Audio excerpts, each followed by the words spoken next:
sanctions on Moscow. More from Gary O'Donoghue.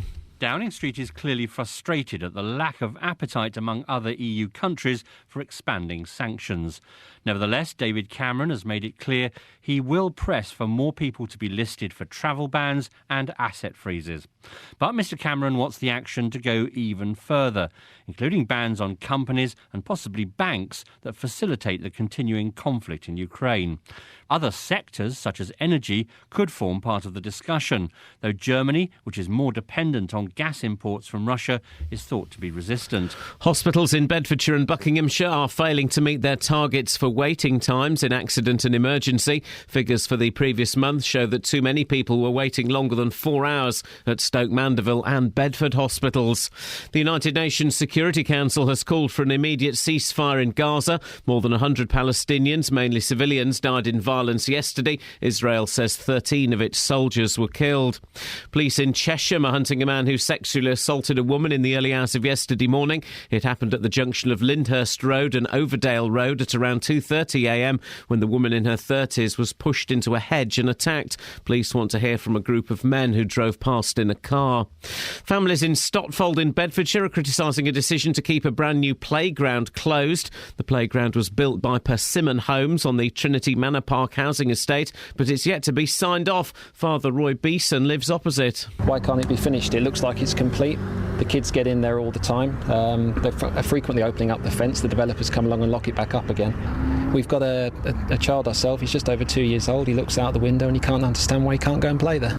In sport, Rory McIlroy is the Open golf champion for the first time. He's only the third player after Tiger Woods and Jack Nicklaus to win 3 major tournaments by the age of 25.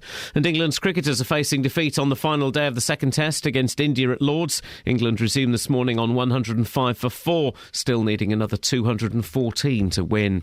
The weather, another hot and humid day, a maximum temperature 25 degrees Celsius. And you can get the latest news and sport online at bbc.co.uk/3 counties. BBC Three Counties Radio's big tour of beds, hearts and bucks. It's a lovely combination of town and country. It's all about where you live. There's some really good rural qualities around here. And all this week we're featuring Stotfold and Henlow. I married a Stotfold man and we stayed here. As far as Bedfordshire goes, this must be one of the nicest places to live. The big tour of beds, hearts and bucks. BBC Three Counties Radio.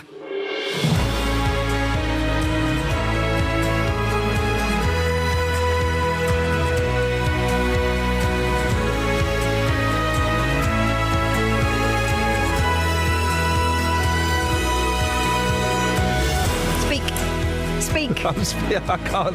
You got to. Oh, my chest. See, my chest is starting to hurt now. Speak. Oh, do I have to? Yes. Really? It's a contractual? You said contractual obligation. You said contractual. You said contractual. Whatever it takes. Okay, well, let's see. I don't know. Morning, this is Iain Lee, BBC Three Counties Radio. Lots to talk about on the show this morning.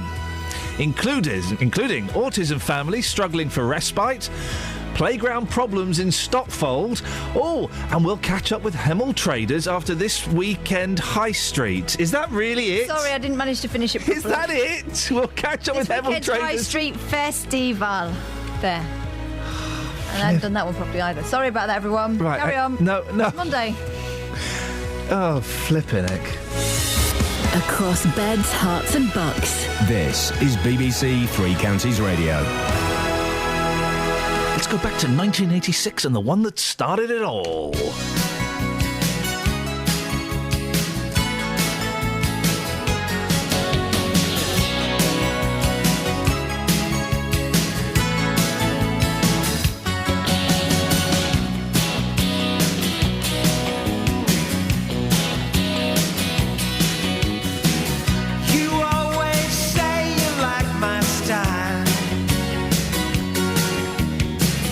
You say I'm tough and kind of wild.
One of my great disappointments in life is the fact that Catherine Boyle doesn't like that song. It's rubbish. It reminds me of the sort of stuff I was listening to in the early 90s in Spain. Yeah, well, that was from 1986, so once again, the Monkees were setting the trend. They were ahead of the times. Yeah. Spain thanks you. Indeed it does. 08459, etc., etc., etc. Now, the charity Autism Bedfordshire says families across the county are struggling to get respite care for their children. In Bedford, parents have had stays at the Foxgloves care home cancelled due to a lack of specialist staff. They say the alternative provision they've been offered in Hertfordshire is unsuitable and would mean more travel and expense. Well, Katie Crawley's son Carnell used to attend Foxgloves and was one of those who fought a campaign to keep it open. Morning, Katie. Good morning. Katie, how important is the service for parents? Very important. It's a lifeline. It's a means to an end. When you have that few days break, whatever it is you've been issued at the end of every month, it's something that you're ready for, and you need to know that your child is safe and fully looked after, and that's the only one provision there is in Bedford. So it's very, very important. It's what gets parents through. How did Foxgloves help you and your boy?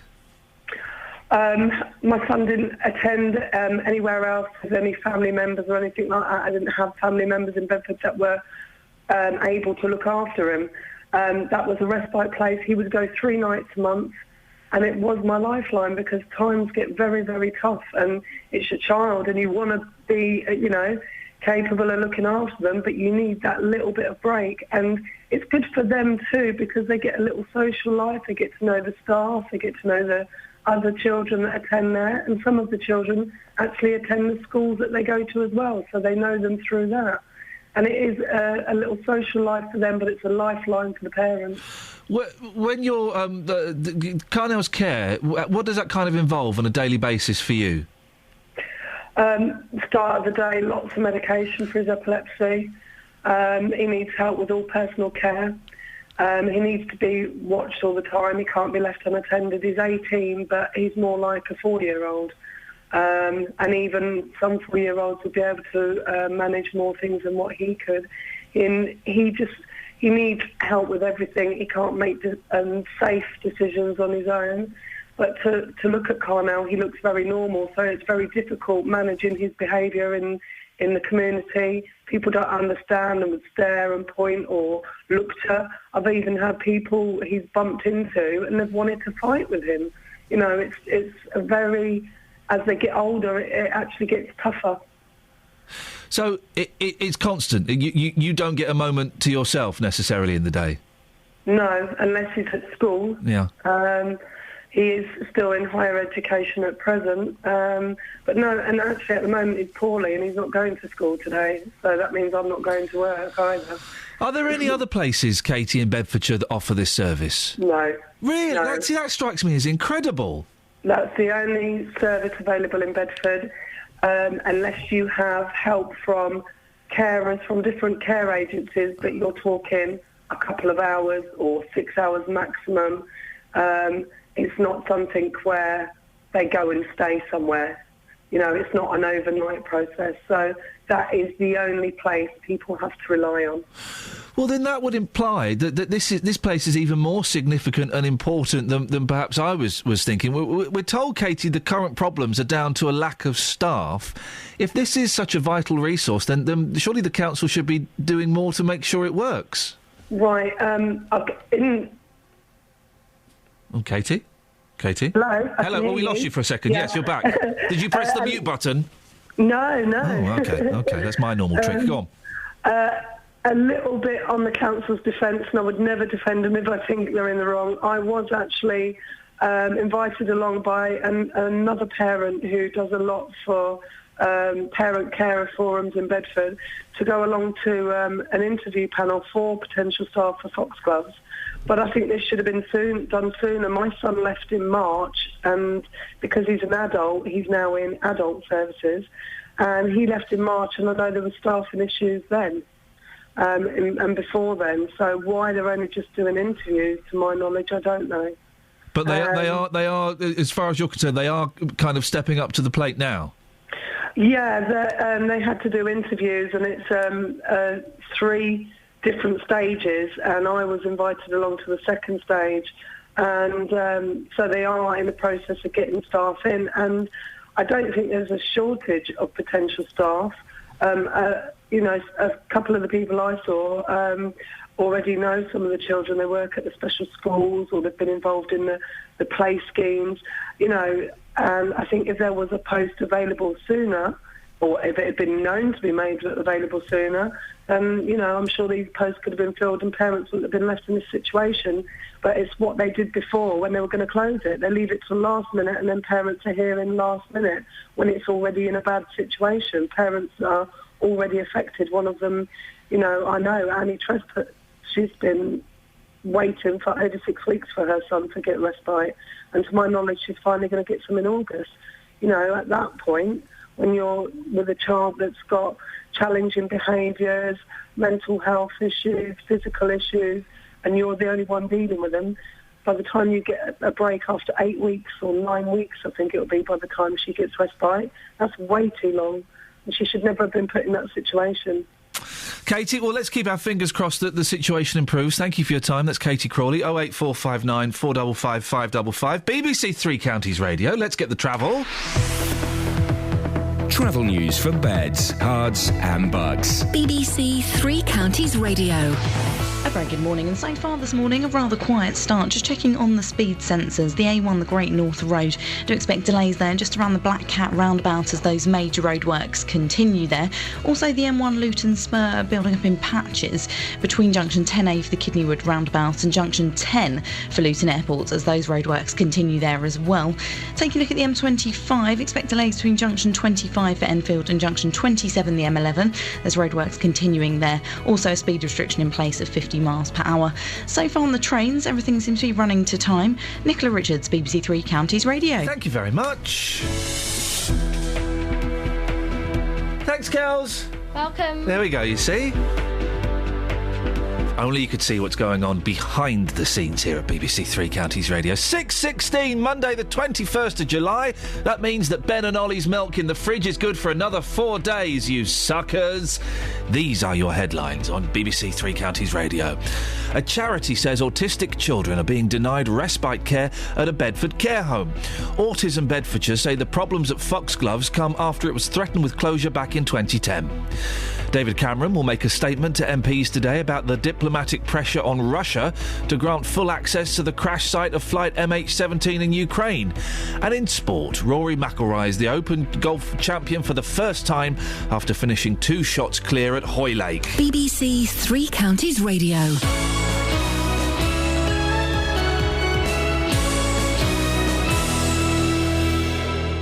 Every weekday morning from 9. Good morning, welcome to the JVS show. Your local stories. Have you had to rebuild your life after being a victim of crime? Do you think it's inhumane to keep people in prison for life? Do you think that immigration needs to stop? Your local life. Why do 70% of this country feel immigration is wrong? We've actually got an open doors policy. I am just so angry listening to some of them people. What the government will do, they'll start introducing American-type sentencing, like 200 years in prison. The JVS show. British people are not xenophobic. Weekday mornings from 9 on BBC Three Counties Radio. Can we just all salute this? Can we salute a guy? Let me. Can we salute? Who are we saluting? We're going to salute this. We're going to salute Jim Rockford. I suppose you prowled around in there, messed up all the evidence, smudged all the prints. No, I don't think so. All I did was wash it down with a garden hose. One of these days, Rockford, you're going to realize it doesn't do you a whole lot of good to wise off at me. I don't think it makes a lot of difference what I say to you, Lieutenant. What I say to you, Luke. In all fairness... Don't wise off at me. Don't wise off... Jim Garner, who died this weekend, in all fairness, I did think he was dead already. So it was a double blow. It was the relief of knowing that he was alive, but then the sadness of him dying a second time for me. Good actor, matinee idol looks. Yeah. 2 things you want. Catherine Boyle joins me for something we're going to be doing in 3 minutes, about 3 minutes 50 seconds. Just want to check you're okay. I'm fine. Good weekend. Strong weekend. What does that mean? Powerful. Was it a powerful weekend? It was a wet weekend. Sorry. Paddling pool action. Oh dear me. Oh dear.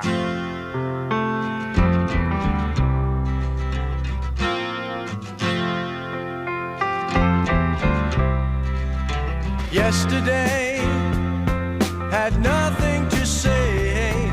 Tomorrow may bring me a thought. Today was here, now it's turned into fear. If it's with you, then I should stay.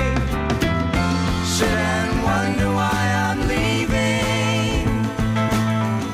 Sit and wonder if you'll call. Sit and wonder why I'm looking for a meaning. Sit and wonder why I'm wondering at all.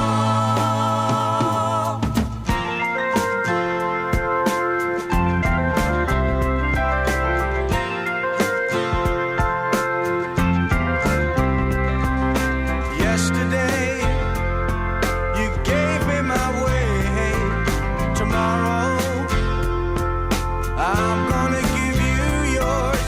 Today we shared in each other's affair. Now there's really nothing left for me to say. Sit and wonder why I'm leaving. Sit and wonder if you'll call. Sit and wonder why I'm looking for a meaning. Sit and wonder why I'm wondering at all.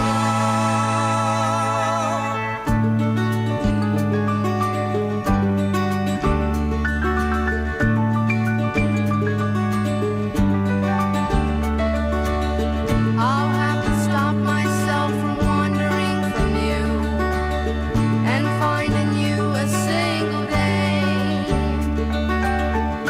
But there's someone stood behind me still, someone's voice that keeps on calling me away. Sit and wonder why I'm leaving. Sit and wonder if you'll call. Sit and wonder why I'm looking for a meaning. Sit and wonder why I'm wondering at all.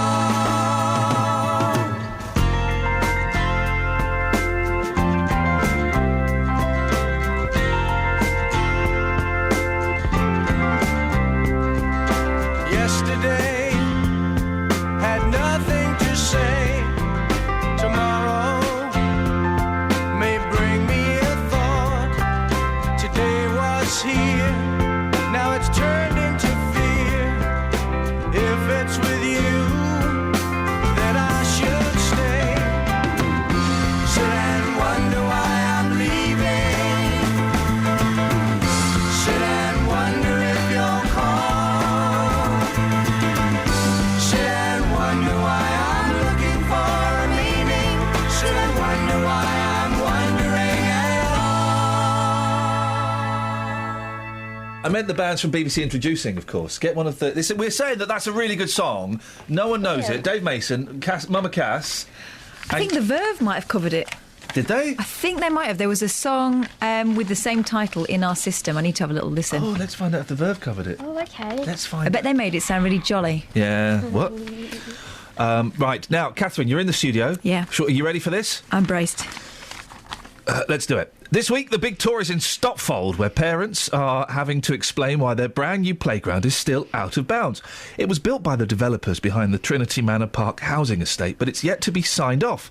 The rumour is that neither the developers nor the council can agree who's going to be liable in case a kiddie falls off and breaks their arm.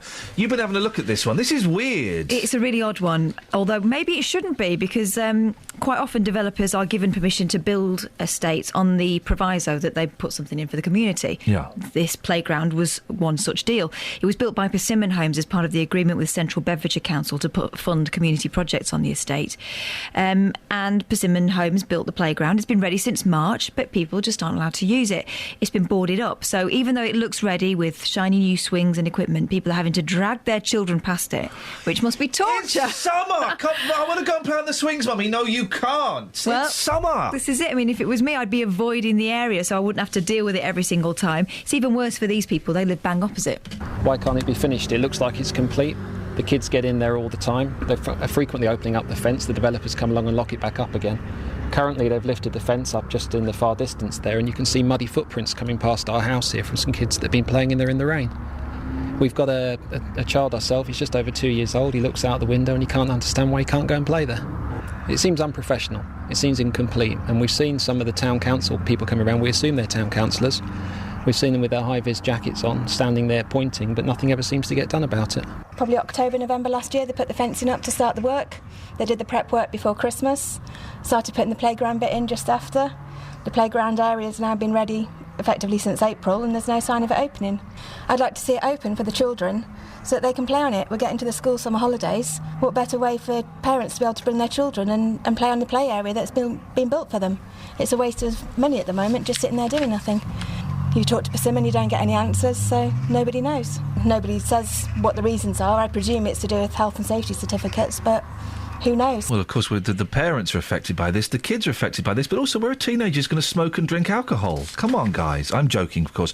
The families there are obviously not happy. It's a playground, and you can understand why some of the kids are climbing over the fence to go and have a go. Well, the temptation must be huge, and of course kids aren't bothered about consequences or health and safety certificates, but here's the thing. If they were to fall and break something, there would be a question over who'd be liable for any compensation. We called Central Bedfordshire Council for some answers. They told us the playground was being delivered by Persimmon Homes, so we went to Persimmon Homes to explain what was going on. So they're coming on today to tell us what's happening, are they? No. Oh, flipping it. But they have sent us a statement. Oh, yeah. And it basically says that the opening of the play area has been delayed because of work required with the Pix Brook itself. That's the area where the playground is. They say that heavy machinery needed to be used to get this work fixed, and so, although the playground's ready, it won't be safe for children to be using it when that machinery's around. Persimmon's been in touch with the Royal Society for the Prevention of Accidents. Yeah, I was going to say, there's got to be prevention of accidents. Someone's going to protect accidents. And they're writing a report, and once that's been written and signed off to say everything is safe, and only then can the playground open. So what is the date that we can allow our children to go in there and make nuisances of themselves? Your guess is as good as mine. It's been 4 months since that playground was there, ready and waiting, but we are told it's going to be soon, but they won't give us an obvious date.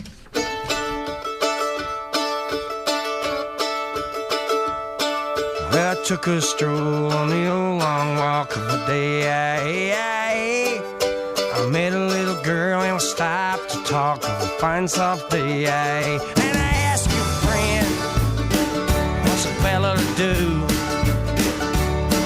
'Cause her hair is black and her eyes are blue. And I knew right then I've been taking the world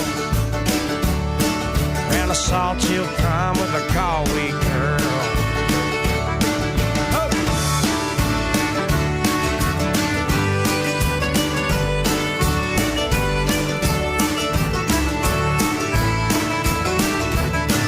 We're halfway there when the rain came down of a day. She asked me up to her flat downtown on a fine soft day. And I asked you, friend, what's a fella to do? 'Cause her hair was black and her eyes are blue. I took her hand and I give her a twirl. Oh, and I lost my heart to a Galway girl.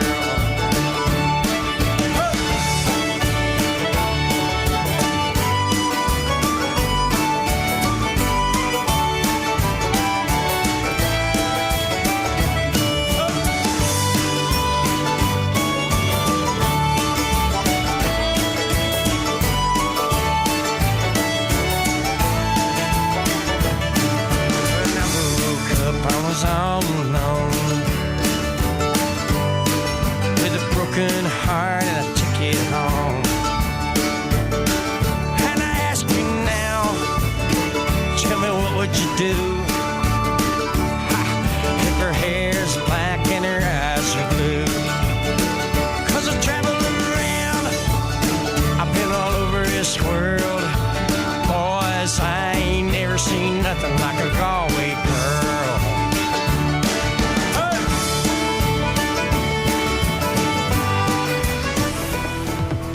Travel news for beds, cards and bugs. BBC Three Counties Radio. The M25 heading anti-clockwise, starting to build up on the speed sensors now between junction 21, the M1, and junction 19 at Watford. Take a look in Bricketwood, it is starting to look rather heavy on the North Orbital Road, just off the M25. Checking on the A414, so far that's moving rather freely around the Park Street roundabout.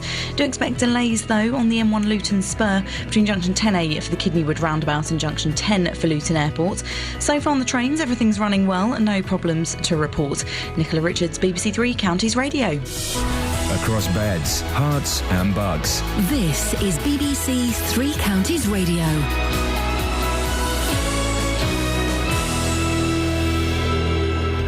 It's 6:30, I'm Simon Oxley. A charity says autistic children are being denied respite care at a Bedford care home. Autism Bedfordshire say the problems at Foxgloves come after it was threatened with closure back in 2010.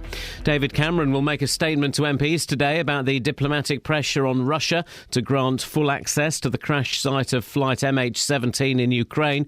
The UK is also pressing the European Union to impose tougher sanctions on Moscow.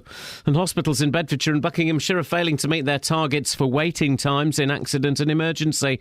Figures for the previous month show that too many people were waiting longer than 4 hours at Stoke Mandeville and Bedford hospitals. Three Counties Sports. BBC Three Counties Radio. Rory McIlroy is the Open Golf champion for the first time. He finished 17 under par at Hoylake to finish 2 shots clear of Sergio Garcia and Ricky Fowler. Standing here as the Open champion, three legs towards the career Grand Slam at the age of 25. I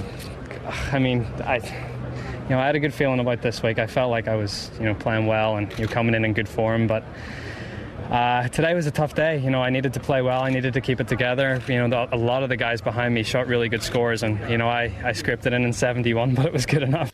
Despite starting 20th on the grid, Lewis Hamilton finished 3rd in the German Grand Prix, but the Hertfordshire driver lost ground on teammate and championship rival Nico Rosberg, who led from start to finish. To be starting from last, I didn't imagine that I'd be up on the podium, so I'm very grateful for the overall job and the car. The team have given us a great car. To be able to put in a performance like that is just incredible, so I have to take my hat off to them. And for the Milton Keynes Red Bull team, Sebastian Vettel was 4th and Daniel Ricciardo 6th. England's cricketers are facing defeat on the final day of the second test against India at Lords. England resumed this morning on 105 for 4, still needing another 214 to win. They lost 3 quick wickets yesterday evening, including under-fire captain Alistair Cook. Sharma round the wicket, bowls. Oh, has he edged that?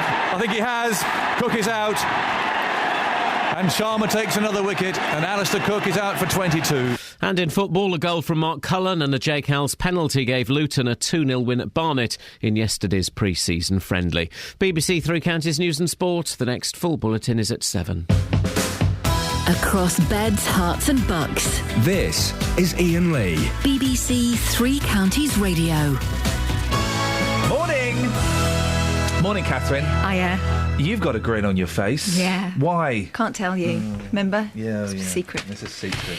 But I'm also grinning because of this ridiculous story in the papers. There's not a lot in the papers today, but I'm glad you found something. The England cricket team reckon that they're not sleeping very well at night because of a ghost in their hotel. Oh, crying out loud. Guys, ghosts don't exist, you boozers. Several players have been asked to move rooms, convinced that theirs were haunted. Have they been getting the willies at night? They have, while their wives and girlfriends refuse even to stay at the Langham Hotel in West London after being spooked by the mysterious manifestation. They're refusing to stay in one of the most luxurious hotels in London. Gosh. Because of ghosts and that.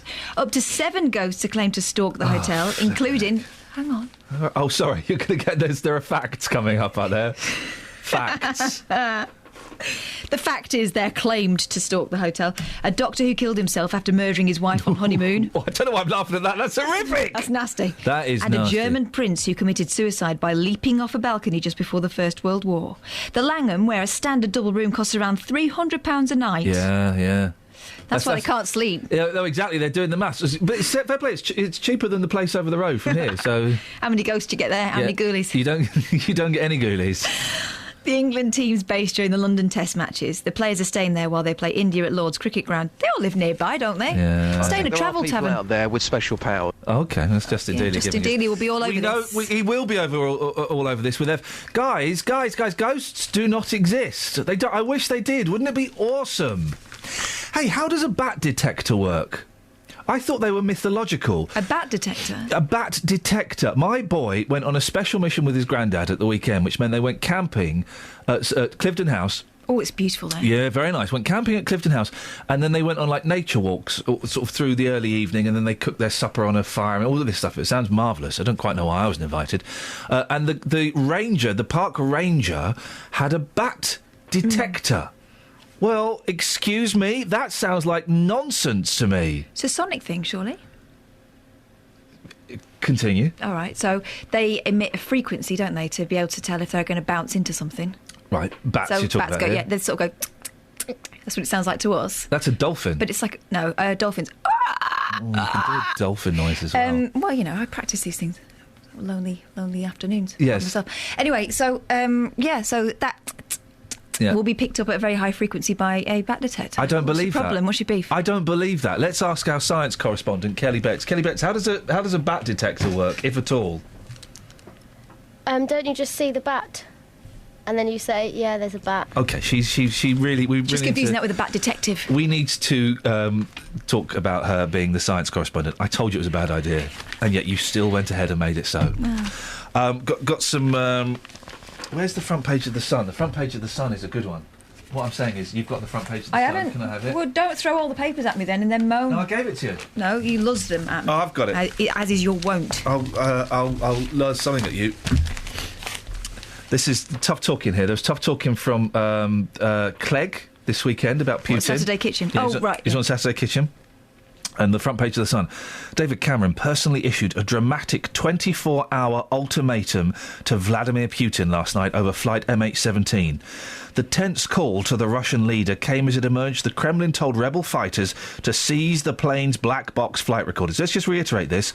David Cameron personally issued a dramatic 24-hour ultimatum to a lunatic who doesn't care about anything. Good work there, David. That's really going to have an impact, isn't it? Now, look here, Putin. I mean, Luminette, guys, come on, give us that black box recorder back. Otherwise, we're going to do nothing to you because we can't do anything because you're Russia. Summary there from our political correspondent, Iain Lee. Now, the front page of the Daily Telegraph. Oh, is it your turn again? Well, we're not... Well, I'm on a roll. Oh, give me the Feltz treatment. You know... Oh, Vanessa Feltz. What a lady, huh? What a lady. I had an argument with Feltz at the weekend. It don't matter. Anyway, you're here as a support structure, and when I'm on a roll, you just need to back down, baby. That's what you said to her. I'm off the roll now, so you can go in. OK. Employees who hurt themselves doing something daft at work will no longer win compensation if bosses have taken steps to keep them safe. Under tough new laws, Justice Secretary Chris Grayling vowed to slay the health and safety culture which had sparked a wave of legal claims for big payouts. He said society had become too inclined to blame someone else when things go wrong, pledging to make it harder for ambulance-chasing lawyers to win cases.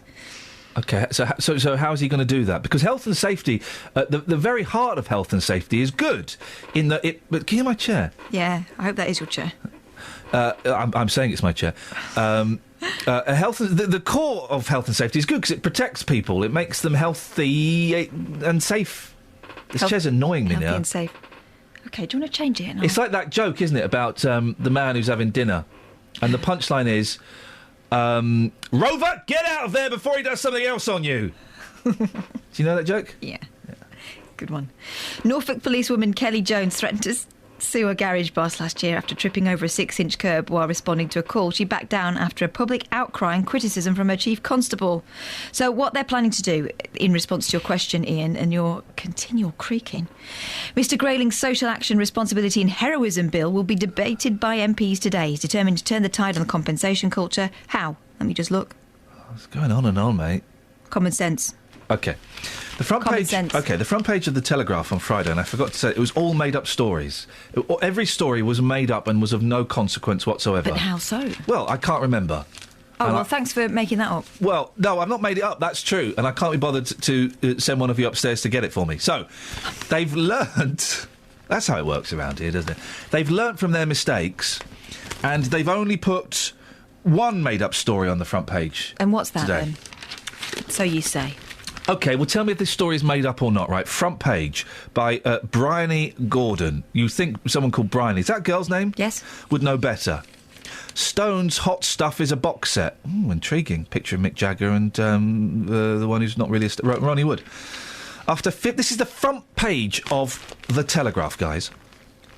After 50 years of sex, drugs and rock and roll, it appears age may be finally catching up with the Rolling Stones.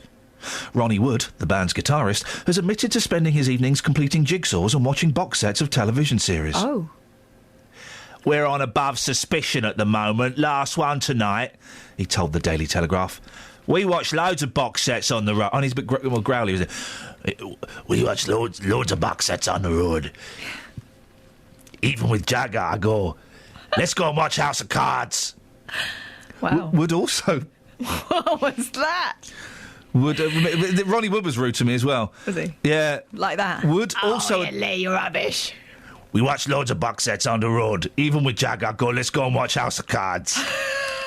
That's not bad, Ronnie Wood, is it, Kels? He sounded slightly Jamaican. Yeah, what... Is he not? No. Oh. His hair is. His hair is. And his attitude towards the ganja was. Wood also admitted that Mick Jagger had introduced him to Game of Thrones and said the band had sent a runner out at 4 a.m. in Shanghai to buy the final series of Breaking Bad. How many paragraphs have they devoted to this pensioner pastime story? 3, 4, 5, and we're on the 6th. This is the 6th one, the last one. No. Wood's third wife, Sally Humphreys, organises backgammon competitions for the band while they tour and says puzzles are good for the brain. The front page of The Telegraph is about the Rolling Stones wimping out and selling out on their drug-fuelled heritage. I mean, we've all got to have a hobby, but I don't want to know about everybody's.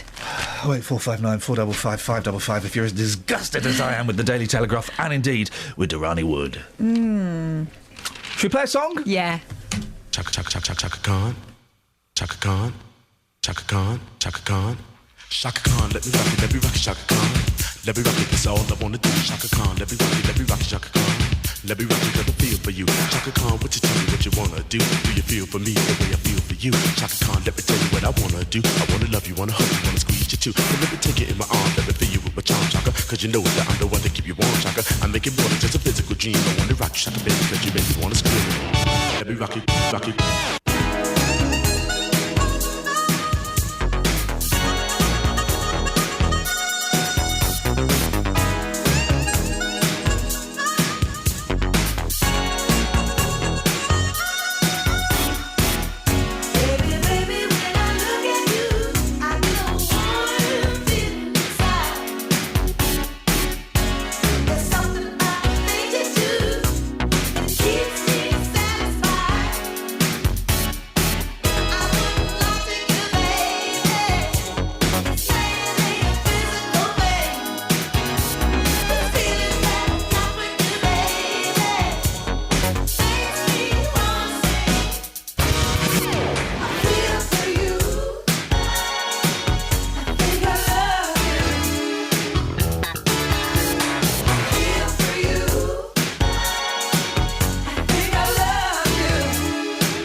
feel for you.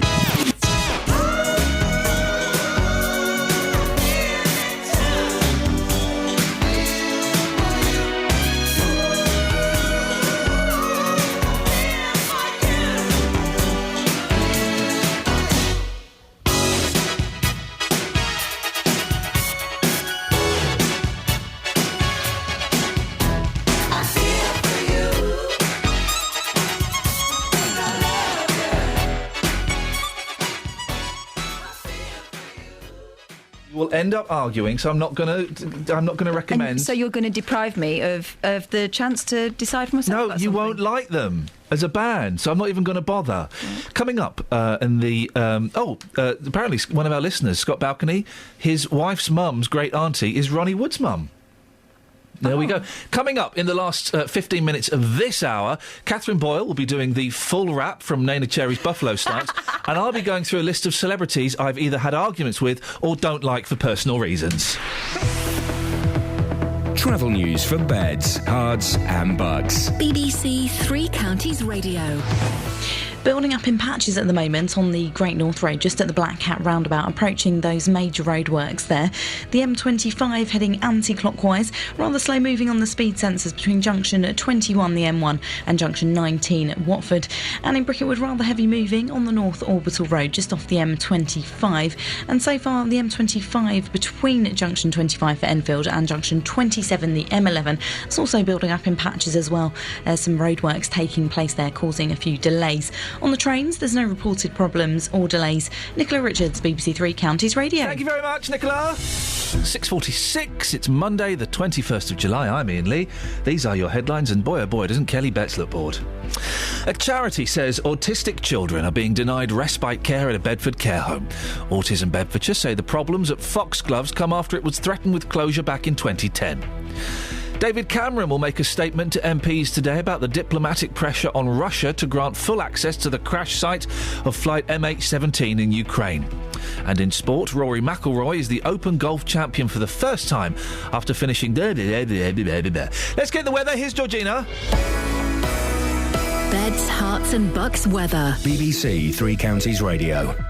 Good morning. A bit of a grey start for some this morning as we have some low cloud around. That may be a little slow to clear as well in certain places. Elsewhere, though, plenty of sunny periods around. It should be a largely dry day, although there will be some isolated showers around, but certainly not as intense or as widespread as the weekend. We're looking at temperatures reaching 24 or 5 degrees Celsius. And tonight, clear spells, a bit of cloud building from the east in the early hours of the morning with lows of 15 degrees Celsius.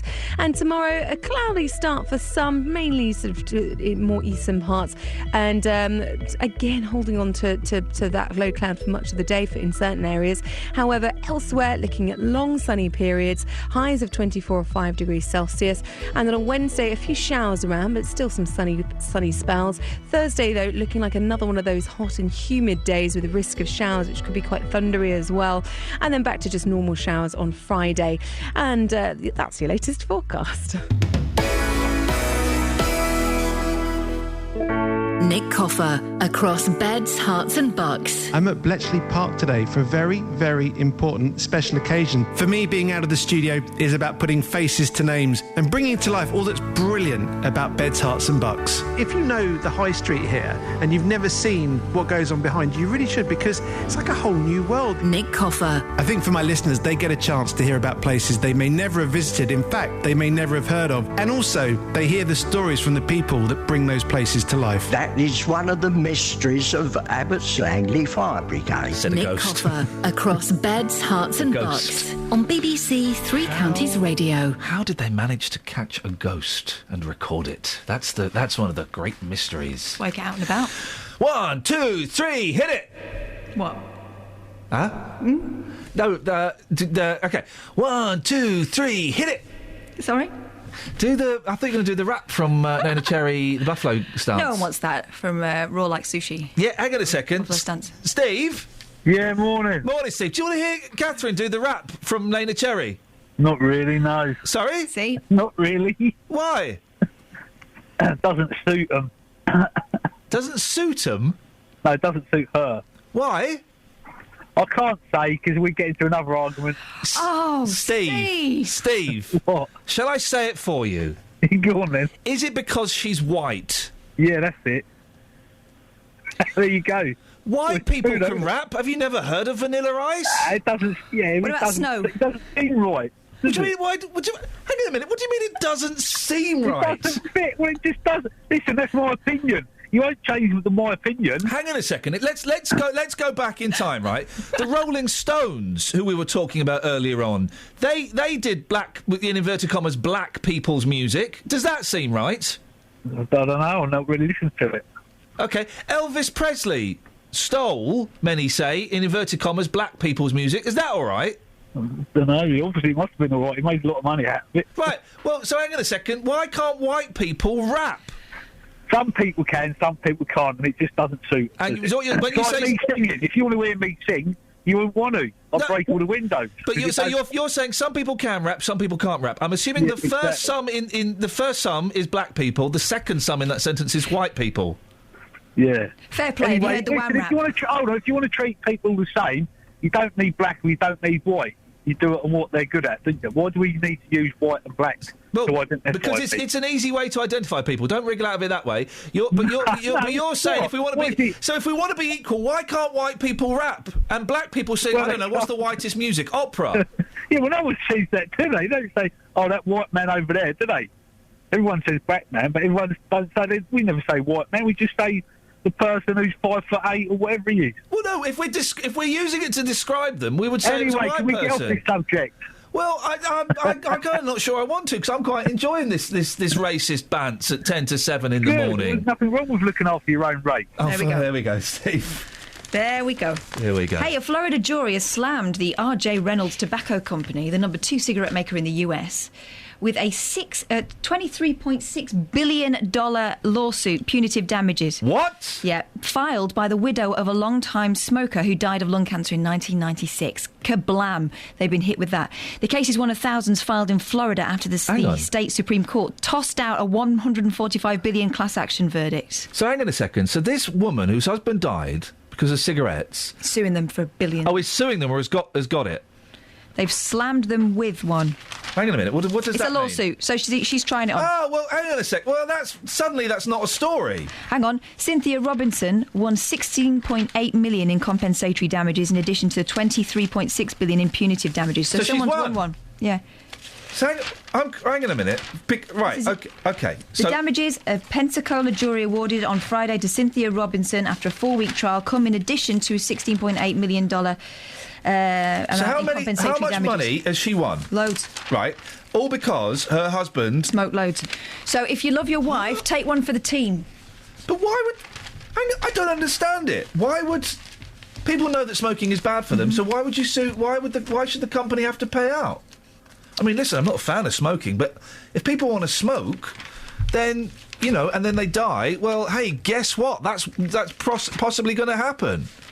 The jury wanted to send a statement that tobacco cannot continue to lie to the American people and the American government about the addictiveness of and the deadly chemicals within the cigarettes. If you can hear me flicking away here... It's because you can't believe it. I'm trying to find it. Flicking away in disbelief. I saw the headline. I'm flicking away in disbelief. Hey, come on now. I saw that headline in another paper and I can't find it. Oh. Because I don't believe what you've given me. It was on the left-hand side. It's not what I've given you, love.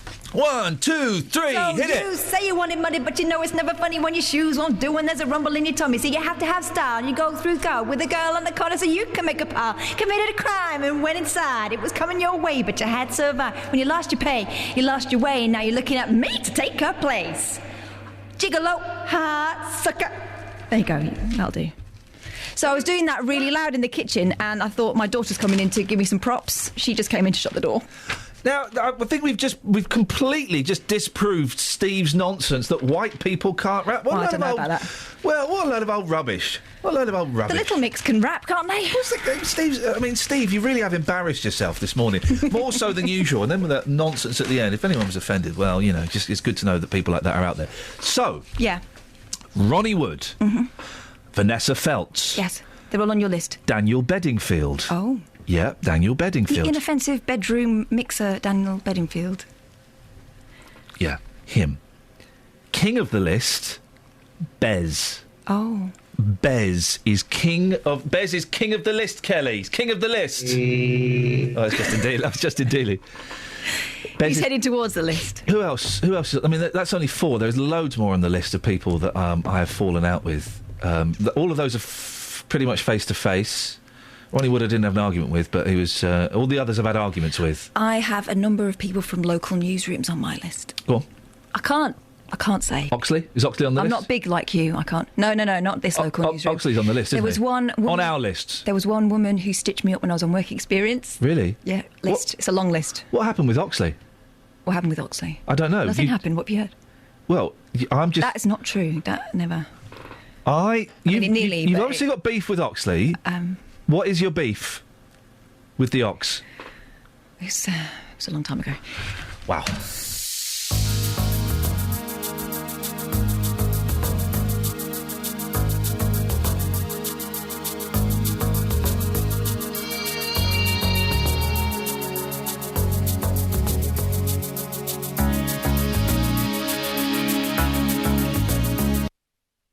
Emergency. Justin. Boss. I forgot you were there. Hey, listen, don't worry about me. You're playing a classic, Mr. Broken Wings. No, go back to the record. Are you sure you want me to do that, Harpreet? Yeah. Easy. Just play the tune. Forget me. Are you sure? Listen, Mr. Broken Wings, probably in the top 10 best radio songs ever. Forget me, just really? play it. What are you going to do, Justin? What are you going to do today? I'm going to listen to Mr. OK, after that, what are you going to do to earn your crust? Well, I have a report from the Hemel Old Town Street celebration on Saturday. Yeah. Then I'm going to be in Aylesbury doing reporting on roundabouts and whatever you want, really. Doing reporting? Yes. Did you not hear that story about the England cricket team not being able to get any sleep because of ghosts in their hotel? Yeah, more evidence for you. The Langham Hotel clearly is a very spooky place. How much more evidence do you need, Ian, to prove to you that ghosts exist? I don't even believe cricket teams exist, so well, I'm not going to believe and ghosts exist with them. You're just adjusting your frock there, Catherine. Yeah, it's a bit slippy. I'm losing a bit of weight and it's hanging off. Right, for goodness sake. Right, shall we carry on with Mr. then? Yeah. All right, cheers. Baby, I don't understand why we can't just hold on to each other's hands.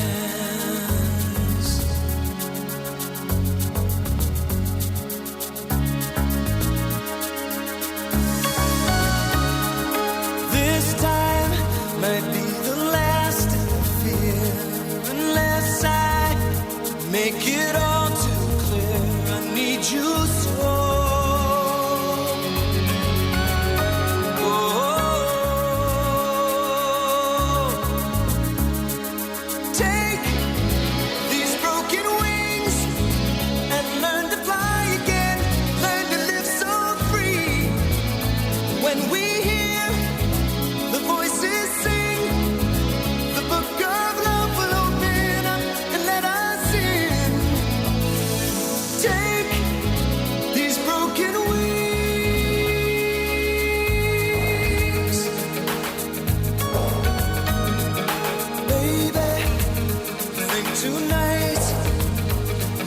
Take what was wrong and make it right.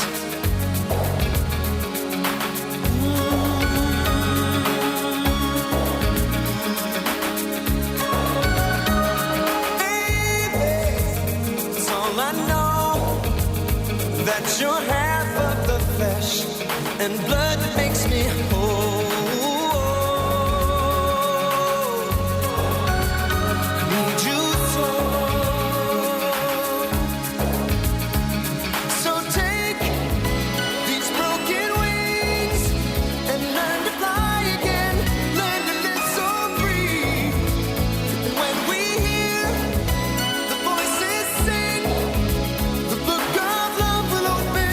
Well, as Harpreet said, it is one of the top 10 radio songs of all time, but unfortunately, Mister, I'm going to have to cut you short so we can go to Miss on the road, and the... it's not working at all, is it? I mean, awful. Oh, gosh, no, that's not it. That's gone broken. Hang on, Kath. Hang on, Nicola. You're ruining this. No, I'm not ruining it. That was such a smooth link until this bit. You're spoiling the radio. Oh, I've broken it, haven't I? There we go. We're in. Travel news for beds, cards and bugs. BBC Three Counties Radio.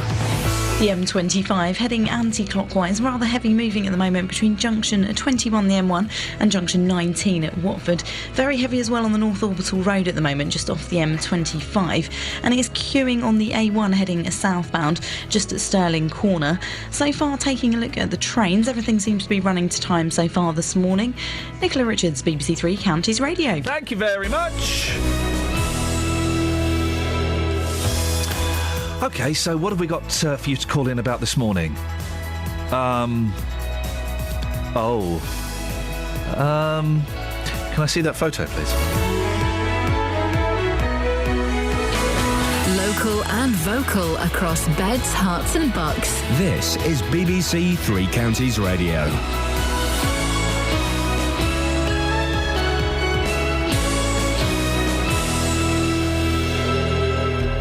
It's 7 o'clock. I'm Simon Oxley. The headlines: families' concern over Bedford care home, Cameron to address MPs over Ukraine plane crash, and hospitals miss A&E waiting time targets. BBC Three Counties Radio. A charity says autistic children are being denied respite care at a Bedford care home. Autism Bedfordshire say the problems at Foxgloves come after it was threatened with closure back in 2010. More from Matt Lockwood. Annie Trepas says she hasn't had respite care for her autistic son for over 6 weeks. Breaks were cancelled in the Easter holidays and July. She's been offered alternative provision in Hertfordshire, but says that isn't suitable and would mean more travel and expense. The council are blaming a shortage of specialist staff for the problems. They told us they recently appointed a new manager at the care home and are confident staffing issues will be resolved. David Cameron will make a statement to MPs today about the diplomatic pressure on Russia to grant full access to the crash site of flight MH17 in Ukraine. The UK is also pressing the European Union to impose tougher sanctions on Moscow. The Australian Foreign Minister Julie Bishop has called on pro-Russian separatists not to use the bodies of those killed as pawns in the conflict with Ukraine. Hospitals in Bedfordshire and Buckinghamshire are failing to meet their targets for waiting times in accident and emergency. Figures for the previous month show that too many people were waiting longer than 4 hours at Stoke Mandeville and Bedford hospitals. More from Carol Abercrombie. The government set the target that 95% of people visiting A&E should be seen within 4 hours. Stoke Mandeville only achieved between 91 and 94% in the 4 weeks up to Friday the 13th of July. Bedford Hospital fell below the target in the 3 weeks from the 22nd of June, but achieved 95.3% in the most recent week we have figures for. The United Nations Security Council has called for an immediate ceasefire in Gaza. More than 100 Palestinians, mainly civilians, died in violence yesterday. Israel says 13 of its soldiers were killed. Police in Cheshire are hunting a man who sexually assaulted a woman in the early hours of yesterday morning. It happened at the junction of Lyndhurst Road and Overdale Road at around 2:30 a.m. when the woman in her 30s was pushed into a hedge and attacked. Police want to hear from a group of men who drove past in a car. Families in Stotfold in Bedfordshire are criticising a decision to keep a brand new playground closed. The playground was built by Persimmon Homes on the Trinity Manor Park housing estate, but it's yet to be signed off. Father Roy Beeson lives opposite. Why can't it be finished? It looks like it's complete. The kids get in there all the time. They're frequently opening up the fence. The developers come along and lock it back up again. We've got a child ourselves. He's just over 2 years old. He looks out the window and he can't understand why he can't go and play there.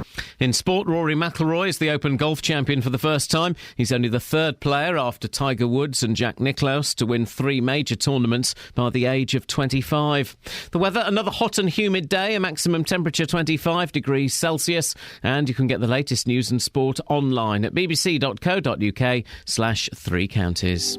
BBC Three Counties Radio's big tour of beds, hearts and bucks. It's a fascinating place. Very wide cross-section of people. And all this week we're featuring Stotfold and Henlow. There's quite a lot of country walks you can do. It's all about where you live. There's a community spirit that people seem to pick up on. I was born here and I never felt any reason to move anywhere. The big tour of beds, hearts and bucks. BBC Three Counties Radio. Hey up, chicken! Morning, this is Iain Lee, BBC Three Counties Radio. Busy show this morning. Autism charity calls for more respite. There's red tape trouble in Stopfold. And we'll find out whether Hemels High Street Festival did the trick for traders. You can give us a call on that, or, to be honest, anything you want to, really. It's kind of an open door policy here on this show. 08 459 455 555. Across beds, hearts and bucks. This is BBC Three Counties Radio. Autism Bedfordshire are calling for something to be done to help families struggling to get respite care for their children. In Bedford, a lack of specialist staff at the Foxgloves care home has led to stopovers being cancelled. Well, this is the same place that was threatened with closure back in 2010 when the council was looking to save money. Annie Trapess is one of the parents affected and joins me now. Morning, Annie. Morning, Ian. Tell me why you need Foxgloves. What's your situation? My son is currently 17. He has autism and ADHD and very challenging behaviour. How does that affect your daily routine? What do you have to do as his mum? OK, well, in the mornings he gets up at about 7 days a week, and obviously I have to give him a shower, deal with all his personal care, and really my whole day revolves around Max unless he's at school. Must be very tiring. It is, yeah, extremely tiring. So you've been using Foxgloves in the past for respite. How would that work, and how important has that been for you and Max? Well, Max loves going there, which is the main thing, and it just gives the family a break as well. But obviously, it's only for 3 days a month, so the rest of the time, our whole life revolves around Max. I'd imagine those 3 days become very important for you. Yeah, they are. How long has it been since Max has had respite? It's been a while, hasn't it? It's been just over 6 weeks now. Gosh. His stay was cancelled a couple of weeks ago, so, yeah, we're feeling pretty desperate. And is it cancelled indefinitely, or do you have dates in the future to look forwards to? We won't get our July dates now at all, we've been told. And we will get 7 nights during August, but those are an extra 7 nights that we get a year. OK. So... Have you spoken to other parents about this, Annie? What are people saying? I actually know of 2 other parents that have had cancellations, and their children are very challenging, like Max as well. So what's the problem? Why is this? Is it staffing? Is it funding? What's going on? It's actually staffing, and the staffing issues have been going on since November of last year. In November last year, we were told that we could have 6 nights a month, but it wouldn't be at Foxgloves. Right. It would be at a place in Hertfordshire that obviously Max didn't know. So we decided not to go with that. Why would that be? Why was that not suitable, do you think? It wouldn't be suitable because Max wouldn't know the place, he wouldn't know the staff. You know, he's been going to Foxgloves for 7 years and he knows the staff there, gets on with them, and obviously looks forward to going there. We also use pictures on a calendar to show him when he's going. Yeah. So when the stay is cancelled, we obviously have to take those off, and that causes more challenging behaviour because it looks like we're just making things up for Max, which no parent wants to do. I'm assuming you've spoken to the council, Annie. What have they said? The council are currently holding meetings with parents in August, and I think what they're trying to do is renegotiate dates. Right. I think with one parent they're trying to cut down her days in August. So, yeah, I'm really just waiting for a resolution from the council. And have they given you any date as to when this problem might be solved? We spoke to someone earlier on who said that they are interviewing potential people to work there. But they haven't told me when the new staff are starting. OK, so you're kind of up in the air a little bit. So it's up in the air. I went to the lengths of contacting our local councillor, and since then the council have been more helpful. Good. Well, keep banging on their door, really, is the thing, because, make sure they remember that you're there. That's it. And I just think with all the extra stress that parents of autistic children are under, you don't need to be waiting for phone calls and having to contact people. Basically, I spent the whole of last week contacting different people and waiting for phone calls. Yeah. And on top of everything else, you don't really need No, it. of course you don't. Annie, listen, I wish you and Max the best of luck. Let's hope this gets sorted out as soon as possible. Okay. And thank you very much for your time. That's Annie Trapess. We did ask the council for an interview this morning, but hey, guess what? Guess what, guys? They couldn't come on. There's a surprise. In a statement, they said a new permanent manager was appointed on the 4th of July and is due to start shortly. Going forward, there's a phrase. We are also confident that once the manager is actively in place, staffing issues will be resolved. Going forward. Dear, I don't... listen, I'm blessed that my two boys, as far as I'm aware, are both healthy, normal boys who like jumping in streams as they did yesterday and making things out of mud. So I've got no idea what it's like living with an autistic child. So if you can explain it to me, and there'll be some of the listeners as well going, well, hang on a second, she was offered an alternative. Why wouldn't that work? And I think Annie explained herself very well. But if you do live with an autistic child, 08459 455 555, explain just how challenging it is. How much hard work it is. Call 08459 455 555. BBC Three Counties Radio. Hey, Fonzie, it's the Fonz. I'm the Fonz. Right, we're not going to do old kids programmes, but stop playing with that. Leave them alone. We all remember the Fonz, okay? Yeah. What was the premise of Happy Days? Much older man hangs around with teenagers, and that's cool. All right. That was it, wasn't it? OK, what was the premise that American television producers wanted us to pick up on? That stay cool like the Fonz. No, it was it was set in the 1950s, and it was a look at teenagers and families. Friendship and that, right? And how it's OK to hang around with a 40-year-old man. OK, so there have been three, as far as I'm aware, spin-offs from Happy Days. Yeah, that Joni and Chachi thing. 4 spin-offs, because I'd forgotten that. Joni loves Chachi. OK, that didn't work. No, it didn't work for me because Chachi was gorgeous. Joni was, is trailer trash. Oh. She's led a troubled life, let's just say. Man. OK, so Joni loves Chachi. She was lucky, though, because there weren't that many girls in it. Next spin-off? Fonz, Loud and Proud in San Francisco. Fonz did not come out as a homosexual. That was not in any way one of the... There was Laverne and Shirley. Oh, was that from there? That was a spin-off. Wow. Mork and Were Mindy. they neighbours, Laverne and Shirley? There wasn't one of them Fonzie's girlfriend in one episode. Was she? Mork and Mindy. What? Mork and Mindy. Oh, he did, yeah. Mork appeared in an episode. I remember that. OK, so there's those spin-offs, OK? But then the weirdest spin-off, the 4th spin-off, was Fonz and the Happy Days Gang, which was a cartoon that was started off in the 1950s America. I've got no idea where this popped into my head. And then a hot, sexy alien called Cookie, or maybe she wasn't an alien. Anyway, she landed in a spaceship, and Fonz and the Happy Days Gang, and a talking dog, then went and travelled through time and had adventures in time. So, like, Fonz would be like with the Egyptians, the Romans, the American Civil War. A bit like Bill and Ted. Yeah, but with the Fonz in a cartoon form. How would anyone go, hey, everyone loved Fonz and Happy... Now, why don't we get them travelling through time? Yeah, OK, fine. All right, let's do it. Where is the connection there? Where's the joined-up thinking? I think they just thought, Happy Days makes lots of money. How can we do Happy Days? Here's the thing. Now, I love Henry Winkler. What happened? Nothing. Did you touch some chewing gum under the table? No.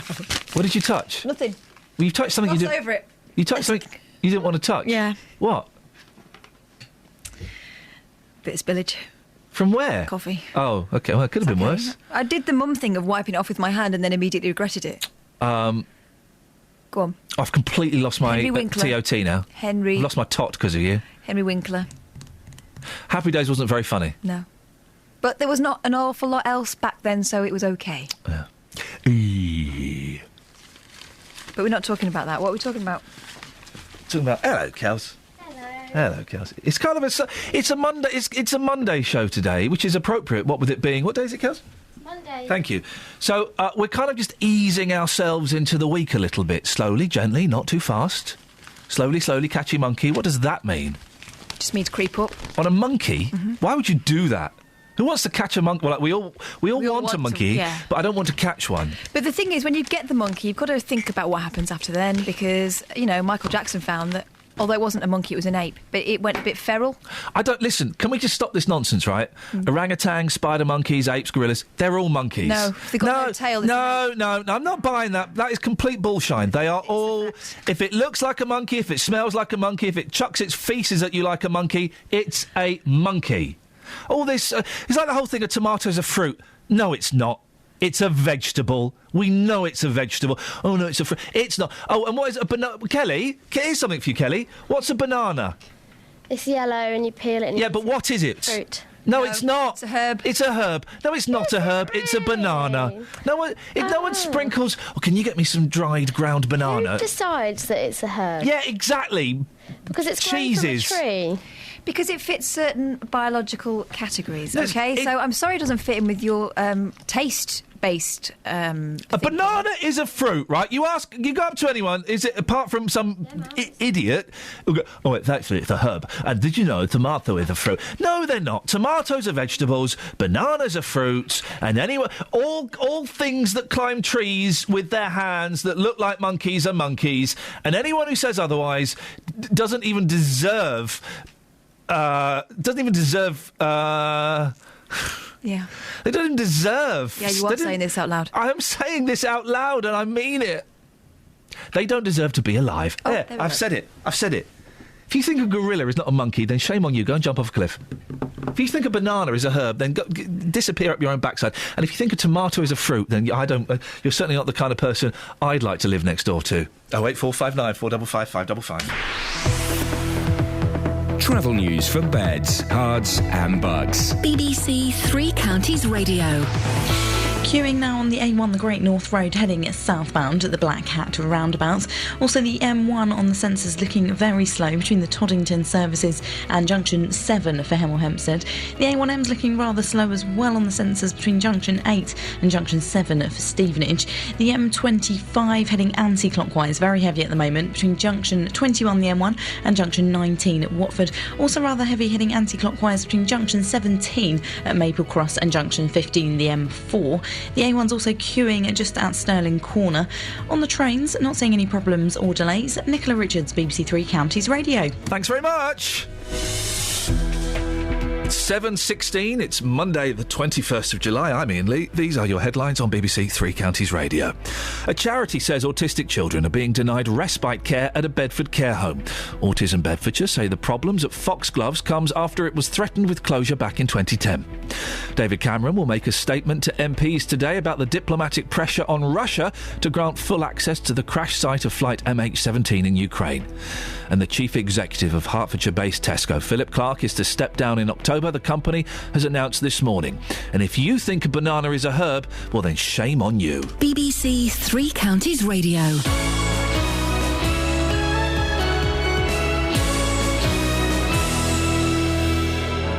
Every weekday from 3. Spend your afternoons talking about beds, hearts and bucks. It's an amazing venue. If you haven't been to Amstel Park, get along. It's absolutely beautiful. Discussing the biggest stories. In terms of our people, we've invested £5 million to recruit new nurses. In the company of friends. Howard Berry, Ian Brown, Amanda Devlin. Amanda, what have you been watching this week? I went to the Happy Days. And debating the week's hottest topics. The biggest problem is actually lack of money, lack of opportunities, poor availability of training. The use of CCTV spy cars to catch people who park illegally is to be banned. Roberto Perroni, weekdays from 3.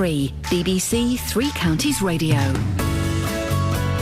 This is Iain Lee. On BBC Three Counties Radio. The Fonz is not a fruit!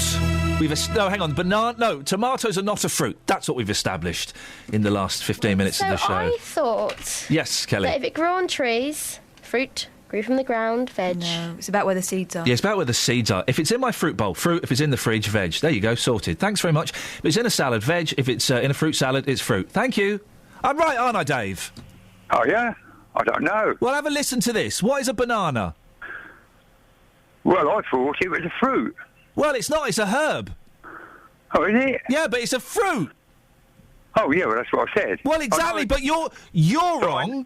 It's a herb. Yeah. Okay. What is a tomato? It's a vegetable. No, it's a fruit. No, it's a vegetable. It's a fruit. No. It's a fruit. All right. But it's a vegetable. Oh, dipstick. What is a potato? That's a vegetable. No, it's not. Oh, here we go. It's a meat. A meat? No, honestly, a potato is a meat. Oh, dear. Where are you But getting it's all not, this it's a vegetable. Where are you getting all this garbage from? Okay. Here's something for you. This is true, right? And this will blow your mind. What is a chicken drumstick? Well, it's a part of a leg, isn't it? Yeah. Okay. So what would you think? What would you think that makes it? What food category would you think that makes it? Well, what do you mean? It's meat. Wrong. It's a fruit. A chicken drumstick is classified as a fruit. Am I on Free Counties Radio? It's classed as a fruit. Who goes around making these classifications? Well, that's what you say, okay. Well, that's what I say, yeah.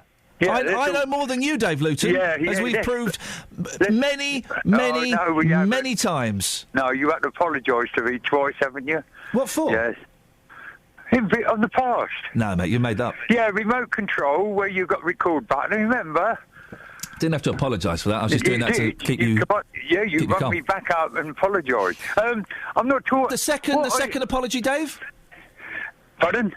The second apology, Dave. I can't remember what it was now. Yeah, because it didn't happen. It did. No, mate.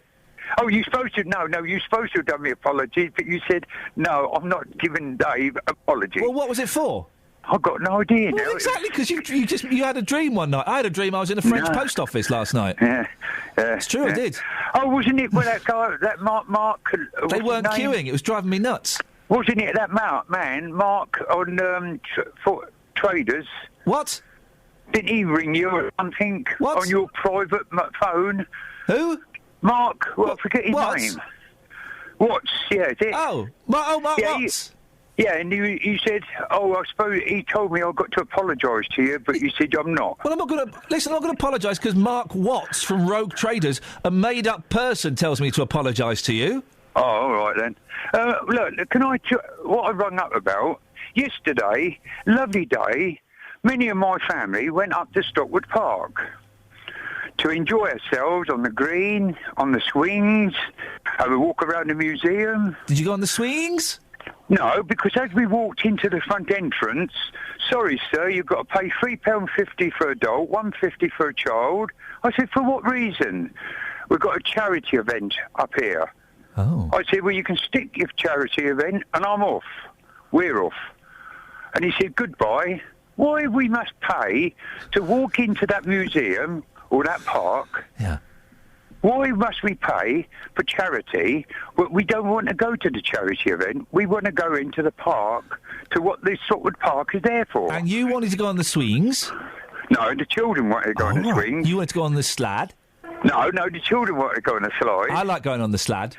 Well, it's only a little... It's a big thing. Oh, yeah, you can get down on that, can't you? Yeah. Get down on it, cowboy. Yeah, so... Can you find out why we have to pay? What charity was it? I've got no idea because I didn't go in. You didn't ask? Maybe it's a charity that you'd like. No, I don't like no charity. Maybe it was for irritating old duffers or something. No, I don't believe in any charity. You don't believe in any charity. Thank you. No, yes, thank you. Thank you. Yeah, thank you. Yeah. I don't believe in charity. What do you mean you don't believe in charity? Because I don't. It exists. My charity is at my house. What do you do at your house? Go around shaking a big bucket and asking your family to put coppers in? Charity is at home, mate. Not elsewhere. That's not the saying. That's not the saying at all. What's the saying? What's that? What's the saying about charity and home?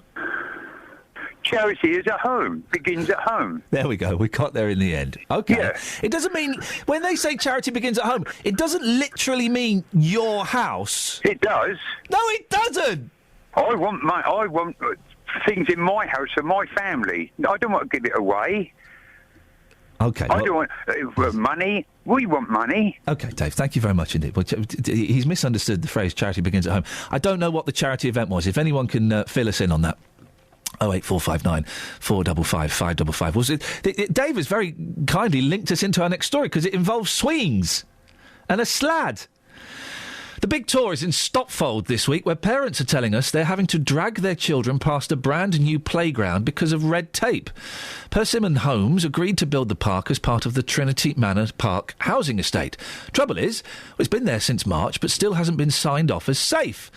Stuart Hopkirk lives in Stopfold with his wife and 2 young kids. Joins me now. Morning, Stuart. Morning, Ian. Stuart, how old are your kids? 5 and 15 months. OK, so the 5-year-old is perfect park age. You're just prime and ready to get in that park. It's all a bit of a mess that he can't go in there and play, isn't it? It is, yeah. It's the bureaucracy around it is ridiculous, to be frank. It's, as you said, it's been ready since March. We've all there's lots and lots of people that have moved out from sort of surrounding counties of London, Watford Way. They've moved out to this wonderful place that's been sold to them as this kind of new development that's got will have lots of swings and landscaping, jogging tracks.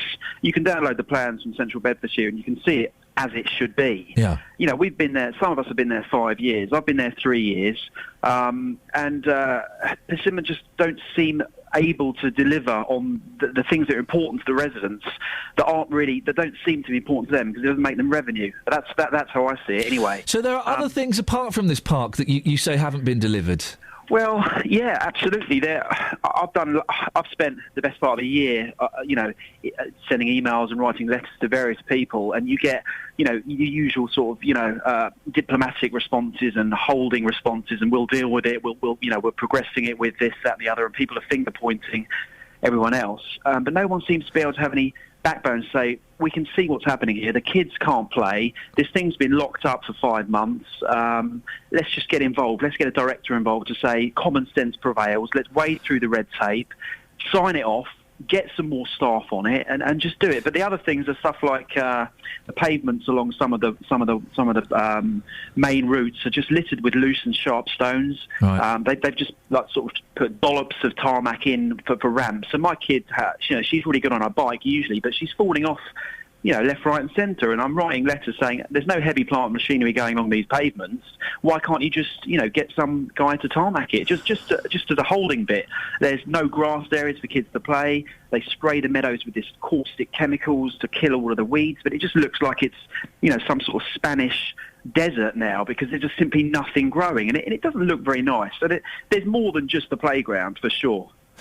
Going back to the playground now, because the argument is, if I've got this right, is Persimmon Homes say it's not their response. Neither the council nor the contractors want to accept responsibility or liability if there's an accident. Is that right? I think that's where it's got to, and I understand that there are safety regulations, and I understand you've got to sign things off. It's got to go through the right channels, but it's the longevity that it takes, delays, and the finger pointing. But I think that's where we are with it now. Well, am I naive-ish? Surely one of them just has, I would imagine, and perhaps it's more complicated than this, one of them just has to take out an insurance policy and then go down, be the king of the council, go down there with some bolt cutters, cut the chains and open up the park. That would be... That's it, isn't it? Yeah. You get an insurance policy that covers anyone who has an accident, and then you open it up. Yeah, they seem to be embroiled in this kind of finger-pointing thing, as I say, and there's also stuff like they needed some heavy plant to do something to the waterway. Anglian Water needed to get involved, but this has been going on for like the best part of 5-6 months, and it's already been built. It's just...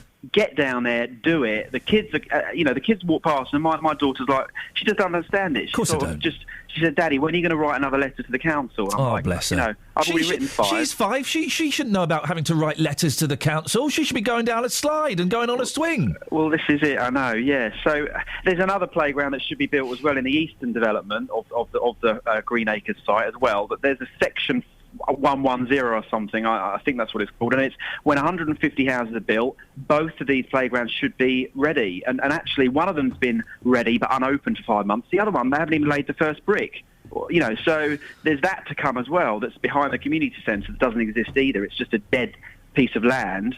So it's kind of, that's what I say, so things that are important to the residents that don't seem to be important to Persimmon because they're too busy wrapped up in this bureaucracy. Stuart, listen, as a dad, I can completely understand your frustration about the park, and as someone, you want to live somewhere that's nice and finished. So, Stuart, thank you. We did ask to speak to the developers, Persimmon Homes, this morning. They sent us a statement. went on a bit. In a nutshell, they told us the opening of the playground has been delayed due to work required within Pixbrook itself. They're now waiting for a report from the Royal Society for the Prevention of Accidents, which will allow the playground to open. Surely, listen, if you want to be the king of the council, the king of that area, you make a phone call today, you phone up some insurers, you get an insurance policy, make sure everyone's covered, you go down there with some bolt cutters, you cut the chains open, you open it up, and with a big megaphone made out of rolled-up newspaper, you go, "The park is open, come play!" Or don't you write a sign that says that children must be supervised at all time and no one takes responsibility for their injuries if you're not with You do that, go and write a sign, councillors, whack it in, and then you get a newspaper, right, and you open up the gate, and you stand there. "The park is now open, come play!" Don't be divs. That's all you got to do. Play nice. Someone could go and be the king of that estate this afternoon if they just went and did that.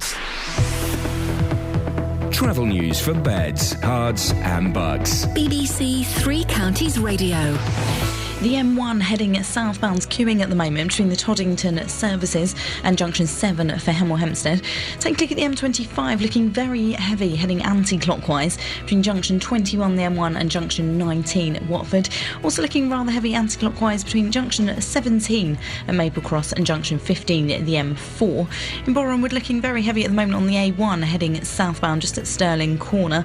And take a look at the trains. So far this morning, there's no reported problems or delays. Everything's running to time. Nicola Richards, BBC Three Counties Radio.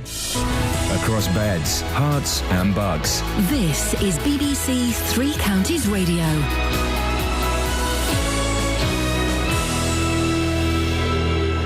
It's 7:30, I'm Simon Oxley. A charity says autistic children are being denied respite care at a Bedford care home. Autism Bedfordshire say the problems at Foxgloves come after it was threatened with closure back in 2010. David Cameron will make a statement to MPs today about the diplomatic pressure on Russia to grant full access to the crash site of flight MH17 in Ukraine. The UK is also pressing the European Union to impose tougher sanctions on Moscow. And the chief executive of Hertfordshire-based Tesco, Philip Clark, is to step down in October. The company has announced this morning. Three Counties Sports. BBC Three Counties Radio. Rory McIlroy is the Open Golf champion for the first time. He finished 17 under par at Hoylake to finish 2 shots clear of Sergio Garcia and Ricky Fowler. I just needed to stay, focused and stay in the present and just really, concentrate on what I was doing out there and. To be 3 legs, of the 4 towards a career Grand Slam at 25 is a pretty good achievement. So it's not gonna sink in for a while, but it just feels incredible right now. Despite starting 20th on the grid, Lewis Hamilton finished 3rd in the German Grand Prix, but the Hertfordshire driver lost ground on teammate and championship rival Nico Rosberg, who led from start to finish. To be starting from last, I didn't imagine that I'd be up on the podium, so I'm very grateful for the overall job and the car. The team have given us a great car. To be able to put in a performance like that is just incredible, so I have to take my hat off to them. And for the Milton Keynes Red Bull team, Sebastian Vettel was 4th and Daniel Ricciardo 6th. England's cricketers are facing defeat on the final day of the second test against India at Lords. England resumed this morning on 105 for 4, still needing another 214 to win. Under-fire captain Alistair Cook is already out for 22, but England assistant coach Paul Farbrace is backing the former Bedford school skipper. He's our leader, he's our captain. He's got the full backing of everybody in our dressing room, and we want him to succeed. And I think you saw today that the people in the ground today genuinely wanted him to get runs, and people are behind him. We're certainly behind him. It hasn't changed. Nothing has changed for us, and we want him to score runs first and foremost, and want him to carry on as being our captain. He's a good captain. He's a good man. He's getting better with every game, and we want him to do well. And in football, a goal from Mark Cullen and a Jake Howells penalty gave Luton a 2-0 win at Barnet in yesterday's pre-season friendly. BBC Three Counties News and Sports. The next full bulletin is at 8. Call 08459. Oh my, oh my, oh my. 555. BBC Three Counties Radio. Oh my, oh my, oh my, oh my, oh my. I'm going to wait for Boyle to come back before I do this. Going to wait for Boyle to come back before I do this. Oh my, oh my, oh my, oh my. Boyle's back.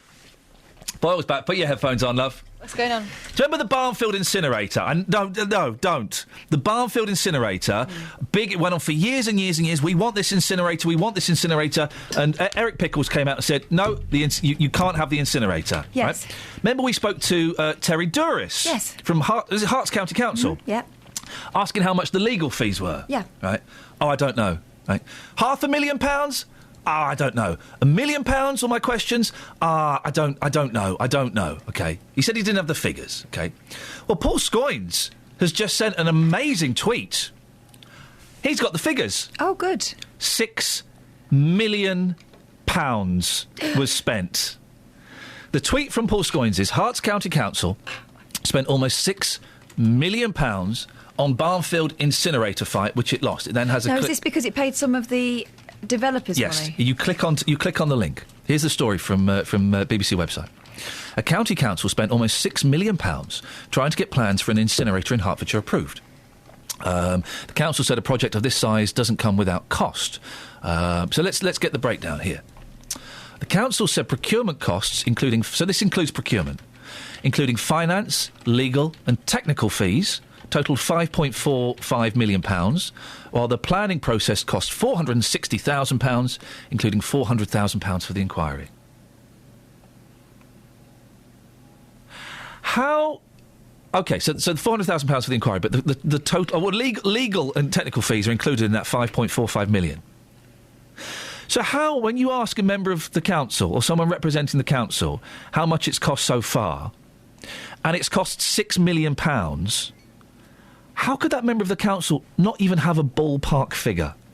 Not even have a rough idea that they have spent, some might say wasted, £6 million. Wow. Difficult. Awkwado.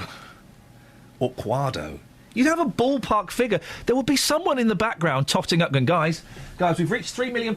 We've just reached £4 million. We want to carry on with this? £6 million, guys? Maybe we should stop? Or you have a really, really good reason why that money's been spent.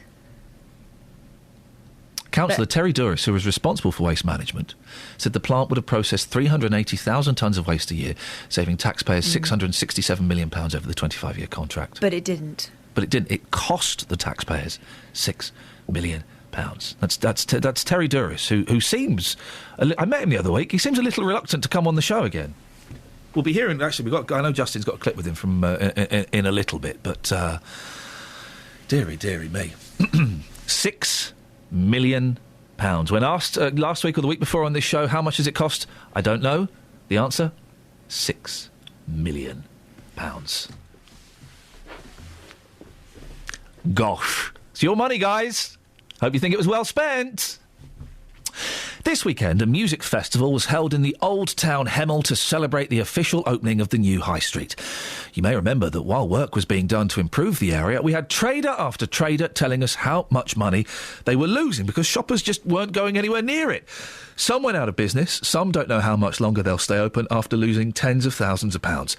Well, our reporter Justin Dealey was at this weekend's event, which many hoped will be a much-needed boost for business. Here's what traders had to say. Well, Fiona, in your shop, we are surrounded by customers. This is absolutely wonderful for you, isn't it? Lovely. It really is lovely, and some of them are people I've known from before that have found me again today, and so it's really great. It's lovely. The hope, of course, is that these people will come back. The roadworks are finished. The message is you are open for business. Come back. We are open for business, and it's absolutely beautiful up here now, and so it's just perfect for anybody to have a wander around, not only in the shops but the park area and the heritage trail that's open today as well. Thank you. I'll let you get back to your customers. Take care. Thanks now. I'm here with Michelle from Off the Wall Antiques. How's your day been? It's been absolutely wonderful. The weather's helped, obviously, but we've had crowds and crowds of people. I've had lots and lots of customers, and I've made lots of sales. Well, now, if you're from the off licence, what a change. You've got customers in your shop. You must be delighted about that. Yeah, very delighted. Yeah, we've been really quiet for the past sort of year. So today is officially the turning point for you and your business? I hope so, yeah. Fingers crossed. Well, here's Saeed. Saeed, you run the Moroccan restaurant. The atmosphere in the Old Town today is absolutely incredible, isn't it? It is absolutely brilliant. I hope we get more events like this, and it's brilliant. Everybody's loving it. The weather's out. Everybody's enjoying themselves. Excellent. The last time we spoke to you, it was pretty desperate. It was looking like you could have lost the business. How are things now? I could have lost the business. I've had a family behind me who've been pushing me. The shop people all along the high street, that we've all been pushing each other, to carry on, and it's paid off. Well, it sounds like that it was a success. Terry Douris from Hertfordshire County Council was there as well. I'm here with Terry Douris. Terry, sunshine, lots of people, lots of stalls. Today, it's been a great day, hasn't it? Absolutely great day. We've had so many people here, and people who had probably not come to the old High Street before. They've seen the High Street looking great. They've seen the shops open. The shops, I think, have done a lot of business. The stalls have done good business. They've had great entertainment. It's just been a great day. And what's more, the sun shone. Terry, I'm on my best behaviour today. I'm not going to talk about car parking, but looking forward, do you think there will be more events like this to help the businesses who have lost, of course, so much money over the last year or so? Events like today take an awful lot of organising, as you can appreciate, and there's only a fairly small team at the borough that organise them. But I would like to think that we can do more. No, you can't sort of pin X number of dates on me, but I would like to think, and that's one of the reasons that we've got the gates at the far end of the old High Street, that we can close the High Street off and do events such as this. Well, we can speak to Barry Garvin from Fret's Music Shop. Morning, Barry. Hi there. How was the weekend? Well, I have to say it surpassed all expectations. Even listening to the forecast on Saturday morning, we were thinking, because we had a stall outside our shop, as did quite a few of them, and we were kind of thinking it's probably not even worth setting up the stall because it's going to be an absolute washout. But luckily the forecasters were wrong. We set everything up. People started to wander up. And for the whole day, I've never seen so many people in the High Street. It was, Now, incredible. it's good you saw people in the High Street. Were they buying?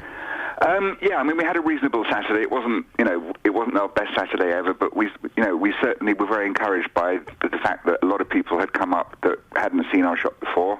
And, I think this really could be a turning point for everyone in the High Street.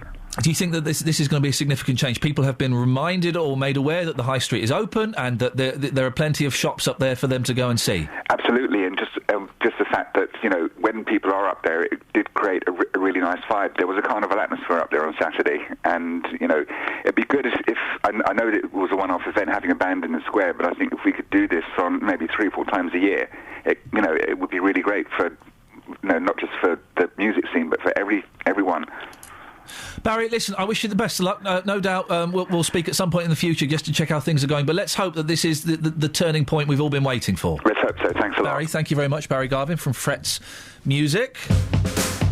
Across beds, hearts and bucks. This is Iain Lee. BBC Three Counties Radio. Hey kids, I've just cut open the chain. The park is now open. That's all it needs. A sign. That's all it needs. Come on, council. Like in supermarket car parks when it says that your car is parked here at your own risk. Yeah. So you just say children should be supervised, no one over the age of 8, and any injuries are your parents' responsibility. I like the no one over the age of 8 because the pirate park where we go to, you get like 12-year-olds being really aggressive. And listen, I'm a big guy. I'm happy to tell a 12-year-old if they're playing aggressively near my children. Oi! Oi! Watch the little ones. Our local park got a refit recently. Yeah. Within the first weekend, the big kids had obviously got on the, those rocking things. Yeah. One broken. I don't like those rocking things. Well, I'm not crazy about them. Yeah. And they took a slide. Oi! You! Watch the little ones. But sometimes, it's not even that they're doing anything, but the kids hanging about all in a group, sometimes they get a bit sweary and stuff. They shouldn't be in there. Do you tell them off for the swearing? I will give them, I do shoot them a look. Oh, no, that's different. No, I tell them, I'll shoot them a look and say, excuse me, little ears. Yeah. I don't normally have to raise my voice about Here we go. it. This is very niche phoning, OK? But if this takes off, this will be the best phoning we've ever done. What do you say to older children when they're swearing near your younger children? So what do you say? I'll say, excuse me, little ears. Or if they're really getting quiet, I'll say, excuse me, oi. Think about what you're saying. Yeah. But I never... Watch your language. I would never confront anyone normally, but if the children are there, I will. Oh, I'm happy to bully a 12-year-old. I also tell them off for littering. Because it's right near a supermarket, this park, and they go in and they buy family packs of donuts and Pringles. Don't bite your nails, Kels. Sorry, I'm sorry to interrupt, Catherine. What? Don't bite your nails, Kels. I wasn't. You were, mate. No, I don't bite my nails. You were just biting. Show Catherine your nails. Beautiful. All of them? Beautiful. Yeah. OK, all right. Anyway, so... Wait, what's your language, Kels? Little uns. They go and have a picnic, basically, And I'll tell them off if they litter. 08459 455 555. What do you say when you're telling off older children near your younger children?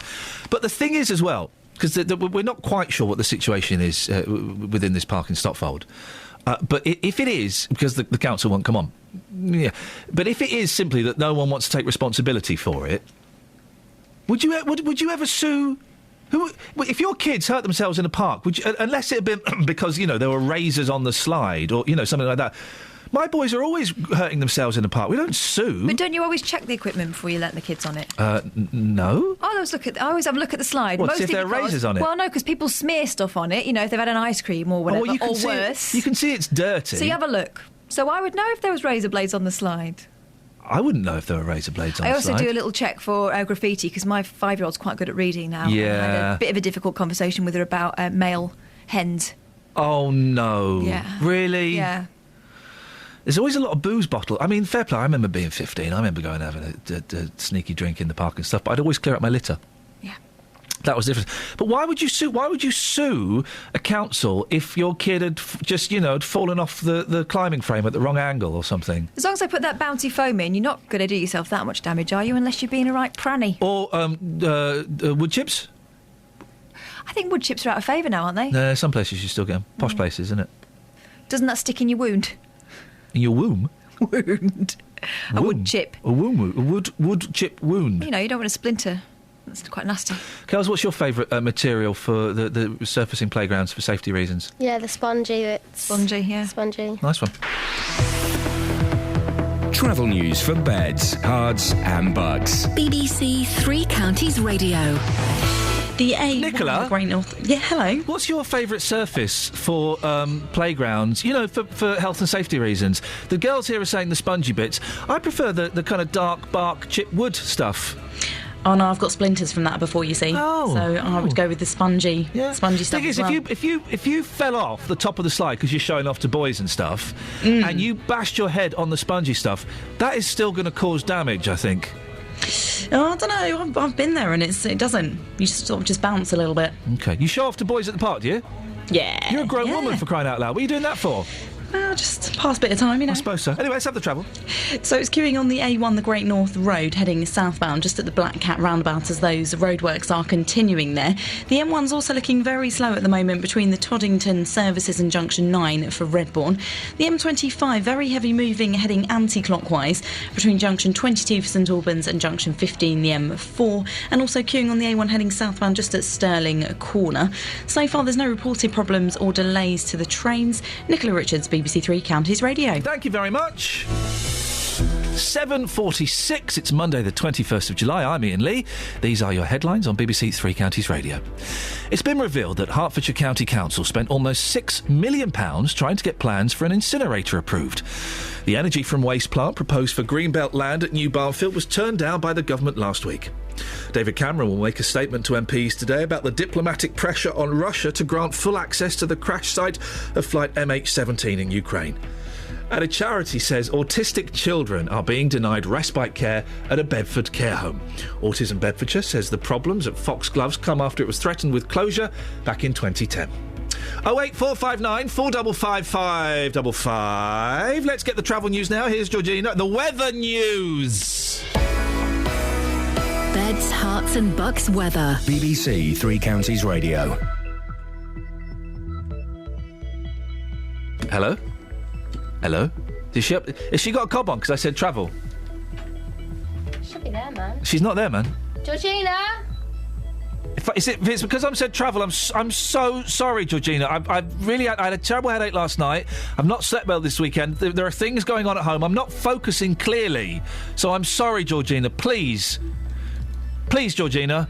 Heavy showers gradually easing, rather warm overnight with light winds. This evening and tonight, scattered thunderstorms will slowly die away throughout the evening, becoming mainly dry for many and feeling rather warm and humid. Top temperature 16 degrees Celsius, that's 61 Fahrenheit. Thank you, Georgina. Are we friends, Georgina? I wouldn't say friends. Hang on a minute. That's Kath! Yeah, no, I was just pretending to be Georgina. We're mates. Wait, no, we're not. What did you know she was doing the weather? Yeah, she's sitting next to me. I can see her. can see my mouth moving. I can see you as well, but I didn't put two and two. Oh, I feel like such an... No, You've totally punked me. Muppet. You punked me, guys. Brilliant. Every weekday morning. My show's called The JVS Show, 9 o'clock in the morning on BBC Three Counties Radio. Jonathan Vernon Smith. I deal with the consumer problems that affect people all over Beds, Herts and Bucks. And I said, well, I didn't come all this way to be looking at a broken down hotel. Those companies, those councils, those organisations that are letting people down. This guy turned around and said to me that they're not prepared to pay me, and I said, so you're forcing me to take action. And he said, good luck, and put the phone down on me. I get my teeth into them. Oh, Jonathan, I'll start crying soon. We don't Take your teeth out of me. Deal with them and hopefully get results for you, the consumers. And it got so convoluted, I thought there's only one person who can sort this out. The JVS Show on BBC Three Counties Radio. I said punked. They'd punked me. So, a couple of things up for... Well, listen, by the way, you know the rules, guys. You can call in about anything you want. If you want to tell me you had a nice trifle at the weekend... Oh, I love a good trifle. Don't put booze in it, though. I don't like booze in a trifle. Oh, I make a gorgeous cherry chocolate one. Does it have... Loads of booze in it, yeah. Yeah, I don't like the booze in it. It makes it all bitter. No, delicious. No, it makes it bitter. Why don't you have a glass... I tell you what, make one without booze in and then just have a glass of booze next to You it. can multitask. You can eat your booze. Do your kids like it with booze in? They don't get any. Do you have... what do you put at the bottom? Cake. Well, that's not a trifle then. Of course it is. You've got to have cake in the bottom. Nah, it's not a trifle, mate. Talk about. That's not... trifle does not have cakey in it. Of course it does. No, it doesn't. Sponge in the bottom. No, it does not. That is not the true trifle. Oh, do shut up. The true trifle does not have a base at the bottom of cakey or sponge or biscuit does it have fingers. Don't have nothing. It just have, like, the jelly and stuff. I don't think you're supposed to have jelly in a trifle. Oh. Now you're just talking crazy. All right, I need an old woman to call me up, please. Or a good cook. 08459 455 555. Local radio, by the way, and I may be reusing this a little bit later on. Oh, no, I can't. I'm not allowed phone calls. But what makes a trifle? You can't have cakey in the bottom of a trifle. You've got to have sponge. Isn't it ladyfingers? Those are a vegetable from a Chinese shop. You're thinking of okra. Oh. The biscuit fingers. Yes. Yeah, no, you're not supposed to have that. You're not supposed to have a base in a trifle. Of course you are. I thought you did. Of course you are. You're But not. Him. He's talking Are you nonsense. thinking of something else? I'm thinking of a trifle. All right, explain your layers to me. I don't know the layers. Someone will. An old woman will know it. 08459 455 555. If you're a woman over the age of 60, what is a trifle? It's your cake, your jelly, your custard, your cream. What's in your trifle? I'd like to know. Well, I like trifle with cakey in, or ladyfingers, okra, but that's not technically a trifle. Go on then. Tell us. You got your fruit, you got your jelly, Yeah. you got your custard on the top, and that's delicious. No cream. And then your cream. Well, you put cream on it. All right, someone's calling in because this is sadly the thing that's going to go this morning. 08459 455 555. We've been talking all morning about playgrounds and partly because we're in Stotfold for the big tour, and there's a playground that's not open. It's been was finished in March. It's all locked up and no one can go there. Well, Roy, you live opposite the playground, is that right? Yep, right outside. I'm looking at it right now.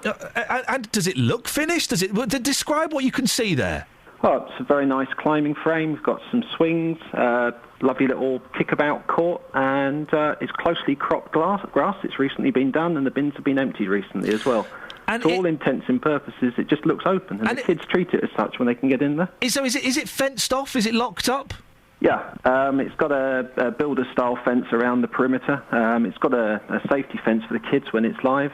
So, yeah, it's double-fenced, in fact, at the moment. And you've got a little 2-year-old, have you, Roy? That's right, Ben. Ben, and I know the pull... I've got a 2-year-old. The pull of a 2-year-old, they see something, they want to go there. It must be hard for you trying to explain what's going on. Well, it's the slides.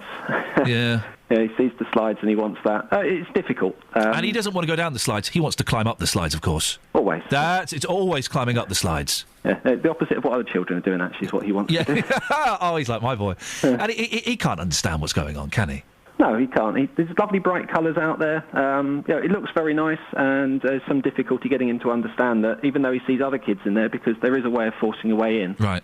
It's not something that we want him to do. And so I still can't quite get my head around the beef here. Is it because someone doesn't want to accept responsibility for it? Well, we've been living opposite this since they started the work on this area, which is April 2013, with a notice of it taking 6 to 8 weeks at that point. Oh, blimey. There's a plan change partway through it. There's a walkway just the other side, a pavement that's got it was widened to allow bicycles on it. Yeah. And it's got lampposts slap bang in the middle of it. Brilliant. Now, the developers who did the widening waited for the developers who were supposed to move the lampposts, and they didn't show up. So they had to complete the pavements because they had to finish their job and get out of sight. Yeah. So you've got lampposts still slap bang in the middle of the pavements, and we understand that's the reason why they can't open this area up. Hang on, they can't open the park because there are lampposts in the middle of a pavement? Well, we've got limited information. Of course. We're only told what the developers... there was a lovely subcontracting company who were doing the work for Persimmon to build the footbridge that leads over to it. And that's the information they told us at the time. The play area wasn't even started to be developed at that point. That's only happened in this year. Well, listen, Roy, I mean, neither the council nor Persimmon Homes wanted to come on the show this morning, which is always frustrating, because it would be great if they could come on and give us a straight answer. We'll be following this one very closely, Roy, and fingers crossed that, at some point your boy may get to go in there and play in the park before he's too old. Yeah, before he's too old. I don't hold much hope of that, given the timescale so far. Roy, listen, thank you very much for coming on. I wish you the very best of luck. 08459 455 555 is the phone number. Across beds, hearts and bucks. This Can you feel it? BBC Please. Three Can you Counties feel Radio. it for me? Can you feel it? The vibe of the show. Can you feel it? Grooving. Ouch. Shirley's in Milton Keynes. Shirley? Yes, hello, Ian. Back me up, please, Shirley. You don't put cakey in a trifle. Oh, yes, you do. Oh, no, you use trifle sponges. No, you don't. Yes, you do. You do if you're lazy and you don't know what a trifle is. I've made enough of them over the years. It's not a trifle. Know how to make a trifle. It is not a trifle. Yes, it is. No, it's not. It is. It is not. It is. Shirley, it is not. Listen, Ian, Yes? I am nearly 70 years old. I know how to make a trifle. You have been brought up wrong. No, Who I taught you? haven't. Who taught you? My mum did. And who taught her? Her mum. Well, they're both wrong. No, they're not. Your family tree are wrong. Your mother and Oh, your no, grandmother no, are no. wrong, and you are wrong. And if you're teaching it to your children, they're wrong. No, they're not. Not at all, Ian. Okay, give me the layers of your It's- trifle. Trifle sponges in the bottom. Yes. And then your jelly. Yeah. And then put your fruit in. Right. And then you make your custard, let that cool down. Yes. You let your jelly set in the fridge first. Yeah. You make your custard. Right. You let that cool down, and then you pour that over the top, put it back in the fridge. Okay. And when that's all set, you then whip your cream. All right. Put your cream on the top, and then decorate it however you want to do it. Yeah, you're wrong. I'm not wrong. You don't put sponge in a trifle. That is why you can buy trifle sponges. You can buy them, but that doesn't mean you can buy tins of beans with sausages in. It doesn't mean that they're right. It's not what God intended. Oh, well, you do it your way. I watched you on Come Dine With Me and you cheated on that. Exactly. Hang on a second. You can come in a second. How on earth did I cheat on Come Dine With Me? You admitted that you cheated on that. What cheating did I do? It was when you did your dessert. No, I didn't cheat. You said you did. Well, okay, it was... Now, technically, yes, I cheated, but... Yes. Well, there you go then. You've just admitted it. No, but I was making... I can't remember what I was making, but it didn't set properly, and so I did what every good chef would do, Shelley. I turned my disadvantage into an advantage. Yes, but you still admitted that you cheated. Yeah. Shirley, you're right. He's wrong. We both know this, and the rest of the world knows it. All right. And if you've got no sponge, what does your booze sink into? Nothing. Exactly. all right, Shirley, stay there, because I think Lorna in Flitwick is going to agree with me, aren't you, Lorna? Hello, Ian. Well, I've got an old Victorian recipe book, and it says Victorian trifle, a bottom layer of plain cake sandwiched together with jam, heavily soaked with sherry. There you go. And it was then topped with vanilla-flavoured egg custard. Apparently, cherries and angelica were added at Christmas time for decoration. Lorna, I'm sorry to interrupt. I'm detecting an accent. Whereabouts are you from? South Africa. Disqualified. You're not even British, love. My parents are British, so I do qualify. No, I'm sorry, Lorna. You're a South African. You cannot take part part in this discussion. Ian, Disqualified. you can't win this one this morning. I will win this, no, Shirley. you won't. And she's quite right. I've forgotten about that. You make a little sort of jam sandwiches out your sponge. That's correct, yes. No, are you still there, Lorna? Yes, of course I am. You've been disqualified. I'm going to make you one. Ian, have you ever made a trifle? Huh? Have you ever made a trifle? What has that got to do with anything? Because it seems like you may not have. These good women here, well, Shirley and Lorna, who, let's be honest, shouldn't be part of this conversation. I'm being very polite letting her stay on the line. They may have made something. They have not. They've made a boozy cake with custard on. It's not a trifle. I don't always put booze in my trifle. No, because you're too busy glugging it down while you're making it. There's none left. Especially if children are going to eat it. Yeah, Shirley. Shirley, Lorna, thank you very much indeed. I'm going to make one today. Please do. That'll show you. But don't put booze in it. Okay. But make one and I'll eat it, because I like that pudding, that dessert that you're describing. It's just a shame it's not actually, a trifle. Travel news for beds, cards and bugs. BBC Three Counties Radio. Queuing at the moment on the Great North Road heading southbound, approaching those roadworks at the Black Cat roundabout. Also queuing on the M1 between the Toddington services and Junction 9 for Redbourne. And the M25 very slow moving between Junction 21, the M1, and Junction 20, Kings Langley. And the M25 heading anti-clockwise. There's been an accident between Junction 16, the M40, and Junction 15 for the M4, so it is queuing at the moment. Also very heavy on the M40 London bound between Junction 2 for Beaconsfield and Junction 1A for the M25. No reported problems on the trains. Nicola Richards, BBC Three Counties Radio. Thank you very much. Right, so we'll be finding out more about the £6 million that Hertfordshire County Council has spent on an incinerator that isn't going to be built. Well, do you think that's money well spent? And how do you make a trifle? Local and vocal across beds, hearts and bucks. This is BBC Three Counties Radio.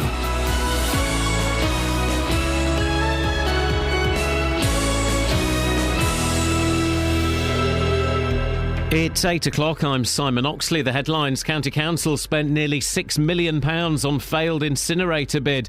Tesco boss to leave, and Cameron to make statement to MPs on Ukraine plane crash. BBC Three Counties Radio. It's been revealed that Hertfordshire County Council spent nearly £6 million on an incinerator project which was rejected earlier this month. Plans for the new Barnfield energy from waste plant were thrown out by the government on environmental grounds. More from our political reporter Paul Scoins.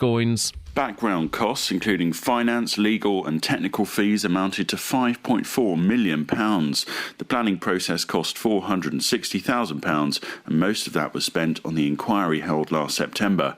Herts County Council say whilst most of their money has been, quote, aborted, unquote, they're still in contract with the proposed operators Veolia and have other options available. The Chief Executive of Tesco, Philip Clark, is to step down in October. He'll be replaced by Dave Lewis, who's currently an executive at Unilever. Hertfordshire-based Tesco says Mr Clark will continue to help manage the handover until the end of January next year.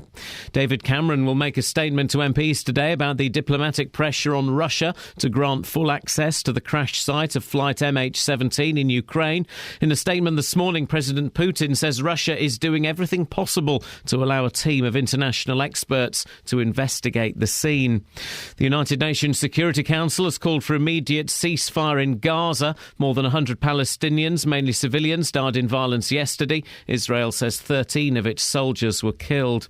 A charity says autistic children are being denied respite care at a Bedford care home. Autism Bedfordshire say the problems at Foxgloves come after it was threatened with closure back in 2010. Bedford Borough Council say they're confident staffing issues will be resolved, but Annie Trespass says she hasn't had respite care for her autistic son for over 6 weeks. The council are currently holding meetings with parents in August. I think what they're trying to do is renegotiate dates. So, yeah, I'm really just waiting for a resolution from the council. Police in Chesham are hunting a man who sexually assaulted a woman in the early hours of yesterday morning. It happened at the junction of Lyndhurst Road and Overdale Road at around 2:30am when the woman in her 30s was pushed into a hedge and attacked. Hospitals in Bedfordshire and Buckinghamshire are failing to meet their targets for waiting times in accident and emergency. Figures for the previous month show that too many people were waiting longer than 4 hours at Stoke Mandeville and Bedford hospitals. More from Carol Abercrombie. The government set the target that 95% of people visiting A&E should be seen within 4 hours. Stoke Mandeville only achieved between 91 and 94% in the 4 weeks up to Friday the 13th of July. Bedford Hospital fell below the target in the 3 weeks from the 22nd of June, but achieved 95.3% in the most recent week we have figures for. In sport, Rory McIlroy's the Open Golf champion for the first time. He's only the third player after Tiger Woods and Jack Nicklaus to win 3 major tournaments by the age of 25. The weather, another hot and humid day, maximum temperature 25 degrees Celsius, and you can get the latest news and sport online at bbc.co.uk/3 counties. Call 08459 455 555. BBC Three Counties Radio. Morning. Oh, that's the wrong thing. Sorry, I should have done this. BBC. It don't matter. It don't matter. We're in now. We're in. We're up and running. I should have... And then this. We're up and running. And then that. There we go. Beds, Oh, it's half past. This is BBC It was 7:30. Three Counties Radio. I thought it was 7:30. Bonus, guys. It's 4 minutes past 8. Well, not that we should wish our lives away, but boy, I'm wishing my life away right now. No, don't. We've had a text. We've had a text. Which I don't know if... I don't want to read that text. You can read it. Well, I think it's a facetious text. We've asked, what do you say when you're telling older kids off for swearing or being naughty near younger kids? You going to read that? Well, I'll read it out carefully. OK. Because I thought you could do that because you're a grown-up and you are also a broadcaster of some repute. Nuts to that. Tony says if big kids were swearing near my kids, I would tell them to... off. Oh. The kids don't need to hear that sort of language. You're setting a bad example. Do one. If you are to tell them to mind their language, can they swear in a foreign language, says Tony. Do you get the joke? Yeah. What is the joke? Change your language. Wrong. What? Tony has done a very clever popular cultural joke. Oh, has he? There. You won't get it, Kels, you're too young. Do you not remember the television programme Mind Your Language? Barely, no. I've heard about it in history books. It was good. It was loads good. Right? It was loads of foreigners at a night school learning English. I've just thought of a phone in. Yeah. When was the last time you told someone else's kids off? Mine was... Excuse me, I think you've dropped that. One of those sarcastic, I think helpful. Right. You've just littered and I spotted you kind of comments. I belted someone's 6-year-old the other day. No, you never. I didn't. I don't do it very often. I do it. It's just at the park if they're being little so-and-sos. Carol, do you want to chip in? I told you off this morning when you made me jump. You're someone's kid. It's true. I am indeed someone's kid. 08459 455 555. We'll get the latest on the £6 million that Hertfordshire County Council have spent on the aborted incinerator. £6 million. When I asked Terry Doris from the council the other week, yeah, he didn't know what the figure was. He couldn't even take a punt. £6 million. And also, you don't put cakey in a trifle. Come on, guys, we all know that. 08459 455 555 is the telephone number. You'll give. Yeah, go on then. We'll call you. Okay. The charity Autism Bedfordshire says families across the county are struggling to get respite care for their children. In Bedford, parents have had stays at the Foxgloves care home cancelled due to a lack of specialist staff. They say the alternative provision they've been offered in Hertfordshire is unsuitable and would mean more travel and expense. We can speak now to the chair of Autism Bedfordshire, Lainey Miller. Morning, Lainey. Good morning. You're also the mother of a son with severe autism. Have you experienced the sort of problems that we're hearing about this morning? Unfortunately, no, I didn't experience these problems. As my son, I had direct payment support, which meant I had a carer that come and stayed with me every other weekend, and she had her own bedroom, and she would support us through any respite that we needed. But there are parents struggling across the whole of the county. It's not just Bedfordshire. People are struggling for regular respite care. Why? Why is there such a struggle? Is it limited places? Is it limited funds? What's going on? It could be the fact that, like in Foxglove's actual position at the moment is that, a lack of staff. But if you're running a care home and you need to have, regular staff in, then there should always be that recruitment drive. There should always be that bank staff that can support these, families for respite, because it is desperately needed. The reason these children go into respite is because the family need it to carry on with another day for that support. What criteria do families with autistic children have to meet to get the respite care? Do you get different services depending on the degree of autism? Yes, you can get different services. There's the direct payment scheme where they, allocate the parents the money, and the parents can hire their own support workers to take the children out in the community. Other parents want a complete break where they actually go into some kind of residential setting or a shared care scheme where these are people that actually take children in your house for the weekend, and obviously they're vetted, they're looked after, they're trained, and they can give the parents that much needed, complete, 24-hour, 48-hour break that is needed for them to recharge their batteries and carry on. And if parents don't get that respite, what happens is then the family becomes so tired and worn out that a crisis could then occur. Some of the parents have been offered have been offered respite care elsewhere, out in Hertfordshire, but they've turned it down. Why? Some people might be wondering why they're turning it down. Well, if you imagine a child going to a regular respite care home, such as Foxglove, on a regular basis, they know the home, they know the venue, they know the staff, it's familiar, it's routine, it's consistent.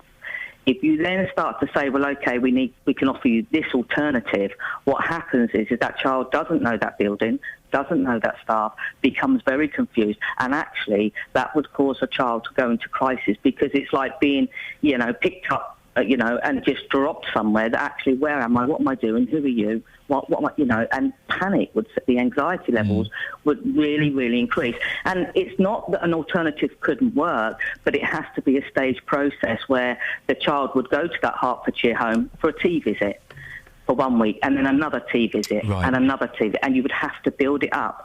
So immediate respite wouldn't work, because it's a transition that would have to be worked over several weeks for them to get used to that home. Well, Lainey, let's hope that Foxglove sorts it out and they manage to recruit the staff soon. Lainey Miller, Chair of Autism Bedfordshire. On FM, AM, online and digital radio. This is Iain Lee. On BBC Three Counties Radio. So, breaking news this morning. This morning is that we all know the Barnfield incinerator was turned down. It was turned down last week, possibly the week before. I can't quite remember. And we spoke to Terry Duris as a representative from the council and asked how much it had cost, how much the several years, 5 or so years, had cost to fight this battle. He didn't have a figure. I asked him £500,000. He said, I don't know. $1 million? He doesn't know. Well, turns out today the figure's been announced. It's £6 million that has been spent. If you want to see this we've all retweeted the link to the BBC News website that has this story. Hertfordshire County Council agreed the plans from Viola in October 2012. The decision was called in by the Department for Communities and Local Government. Community Secretary Eric Pickle said the benefits did not outweigh the potential harm to the green belt. And the council said procurement costs, including finance, legal and technical fees, totalled £5.45 million, while the planning process cost £460,000. So, cost £6 million. Sound like a significant amount of money? It does, really, doesn't it? 08459 455 555. Peter's in Welham Green. Morning, Peter. Morning, Ian. Peter, what do you make of this? Well, very, very happy that we've had our victory that we've worked so hard for over the last few years. But the thing that Herts County Council, they signed a contract with Viola, a 25-year contract, and that contract isn't going to come to fruition now. So, if you break a contract, what happens? You get sued for compensation, which I'm pretty sure you'll be more privy to this information than me. And the figure that I've heard, and I can't back this up, is 10 million. Where have you heard this from, Peter? I'm very friendly with a lot of HAI committee, etc., Cathy Rowe, Paul Sikowski, and obviously if you break a contract, yes, you have to pay for that. Okay, so you're suggesting that this $6 million could rise to as much as £16 million. Oh yes. Put that to one side. We're going to speak. I know we're just getting political reporter Paul Scoynes up on the phone, so we can put that to him. He'll know more about it than me. Okie dokie. If it doesn't go above £6 million, though, if the $6 million is the total, it's still a lot of money, isn't it? Well, the thing is, we're paying it. It's not Herts County Council that are paying it. We're paying it. And they also paid £250,000 of Veolia's cost, and that is a fact. Peter, listen, I appreciate your time. We have got Paul Scoins on the line. Paul, before we go into the detail of this, let's go to that specific point that Peter was mentioning. Is there a clause in this contract that says the Herts County Council would have to pay Veolia compensation? Well, all we know about the contract is that Herts County Council have said that they're still in contract with Veolia and they still have options available. So whether or not that means I'm not sure about the ins and outs of the contract, whether or not there was a clause. I mean, whenever you go into planning permission, you always go into it on the basis that you know you might not win. So actually, I would imagine that Veolia did account for this and that the contract was signed on the basis of whether or not they were successful. Give us a bit of background to this story, Paul. And of course, then the contract would, of course, be binding. Paul, so I don't know whether or not the ins and outs of that contract mean that they won't be able to continue with it. It sounds like they will. Paul, give us a bit of background to this and tell us what the latest is and where exactly we are today.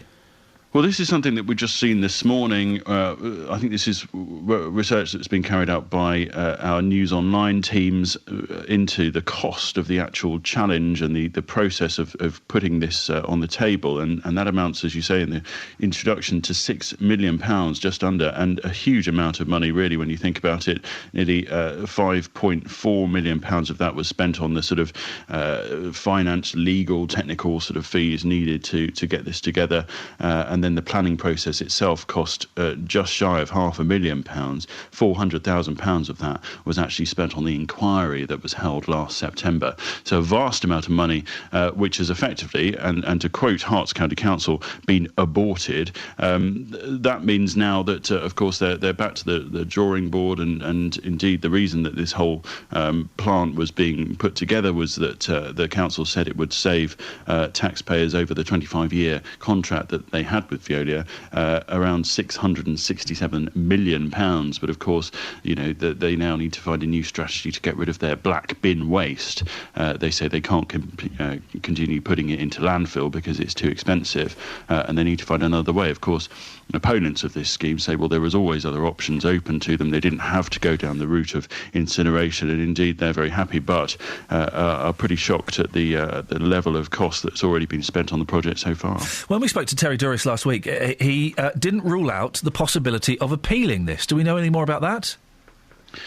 Well, at the moment, all Herts County Council has said is that it's looking into other options, so we don't know whether or not that will eventually mean an appeal. Of course, an appeal means extra money, and that will be something that taxpayers in Hertfordshire certainly won't welcome. If you live in St Albans, your local council just spent around £1.4 million failing to appeal the big rail freight terminal at Helioslough, and of course in Bedfordshire, taxpayers spent around £4 million on the failed Naira project as well. So, I mean, not a great time for taxpayers, but a good time if you're in the legal profession and you're working on these sorts of appeals. Why? Well, I was going to ask, Paul, if these councils have lost quite resounding defeats here, is it bad advice? Is it arrogance?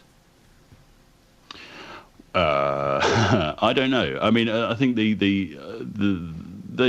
go into these battles, and some of these do take a long time. You've got the judicial reviews, you've got High Court challenges, you've got public inquiries. All of these are very expensive to put on, and they're made to put these on by the challengers. And then you go into it knowing that you might not be successful. And I suppose a contingency is put aside for that. I mean, the council are clearly very disappointed that they weren't able to get this energy from waste. And I don't think that at the moment they're really too sure whether or not to start appealing and putting more money, of course, that way. And, when you've had a ruling from the Secretary of State and the planning inspector, who's the government planning inspector, who says that this failed on a number of environmental grounds, you do wonder that anything in this own, in the guise that this was in, would have any more success. Paul, we've got to end it there because we're going to be a bit late for the travel. Thank you very much, Paul Scoins. 08459 455 555. Travel news for beds, cards and bugs. BBC Three Counties Radio. The M1 heading southbound, queuing at the moment on the speed sensors between the Toddington services and junction 9 for Redbourne. The M25 heading anti-clockwise, very slow moving at the moment between junction 21, the M1, and junction 20 for Kings Langley. Also taking a look at the M40, that's looking very heavy London bound between junction 2 for Beaconsfield and junction 1A for the M25. So far on the trains, not seeing any problems or delays. Nicola Richards, BBC Three Counties Radio. Thank you very much indeed. 8:17. It's Monday, the 21st of July. I'm Iain Lee. These are your headlines on BBC Three Counties Radio. It's been revealed that Hertfordshire County Council spent almost £6 million trying to get plans for an incinerator approved. The new Barnfield proposal was turned down by the government last week. David Cameron will make a statement to MPs today about the diplomatic pressure on Russia to grant full access to the crash site of flight MH17 in Ukraine. And a charity says autistic children are being denied respite care at a Bedford care home. Autism Bedfordshire say the problems at Foxgloves come after it was threatened with closure back in 2010. BBC Three Counties Radio.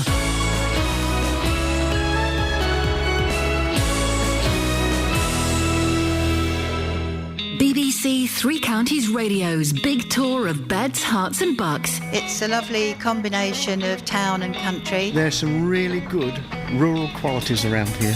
And all this week we're featuring Stotfold and Henlow. It's a fascinating place. There's quite a lot of country walks you can do. It's a good mixed town. Inviting everyone to where you live. Everybody's so nice and friendly. That's what I like about it. There's a community spirit that people seem to pick up on. If you've got a story everyone should hear about, let us tell them about it. It's a very friendly, gentle place to live. I was born here. We've only been here for a few years and been made to feel really welcome. The big tour of beds, hearts and bucks from BBC Three Counties Radio. Call 08459 455 555. Yeah. Three Counties Radio. Yeah. You're right. What a light top you've got on today. Look at that. It's a white shirt with, I would say these are navy polka dots. I'm not going to get too close. But it's very, it looks very light and summery. As if it's letting the air in. What? Are you saying that I've got holes? No. You're saying you can see my nipples? No, well, I can actually, but, no, it's quite light material, isn't it? It's very summery. Lovely. Why are you looking at me like that? I'm paying you a nice compliment. Do you want a knuckle sandwich? It's summer. Yes, it's nice. You're wearing a nice summery top. Cass, I'm confused. Sorry?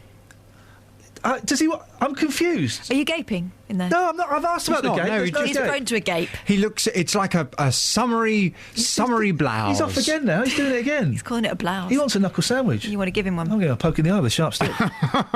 I'll give you a slap in the belly with a wet fish. Oh, don't do that. Do you have a nice weekend? Yeah, it was all right. I had a row with Vanessa Feltz on Saturday. Oh, why was that? Just professional stuff. Oh.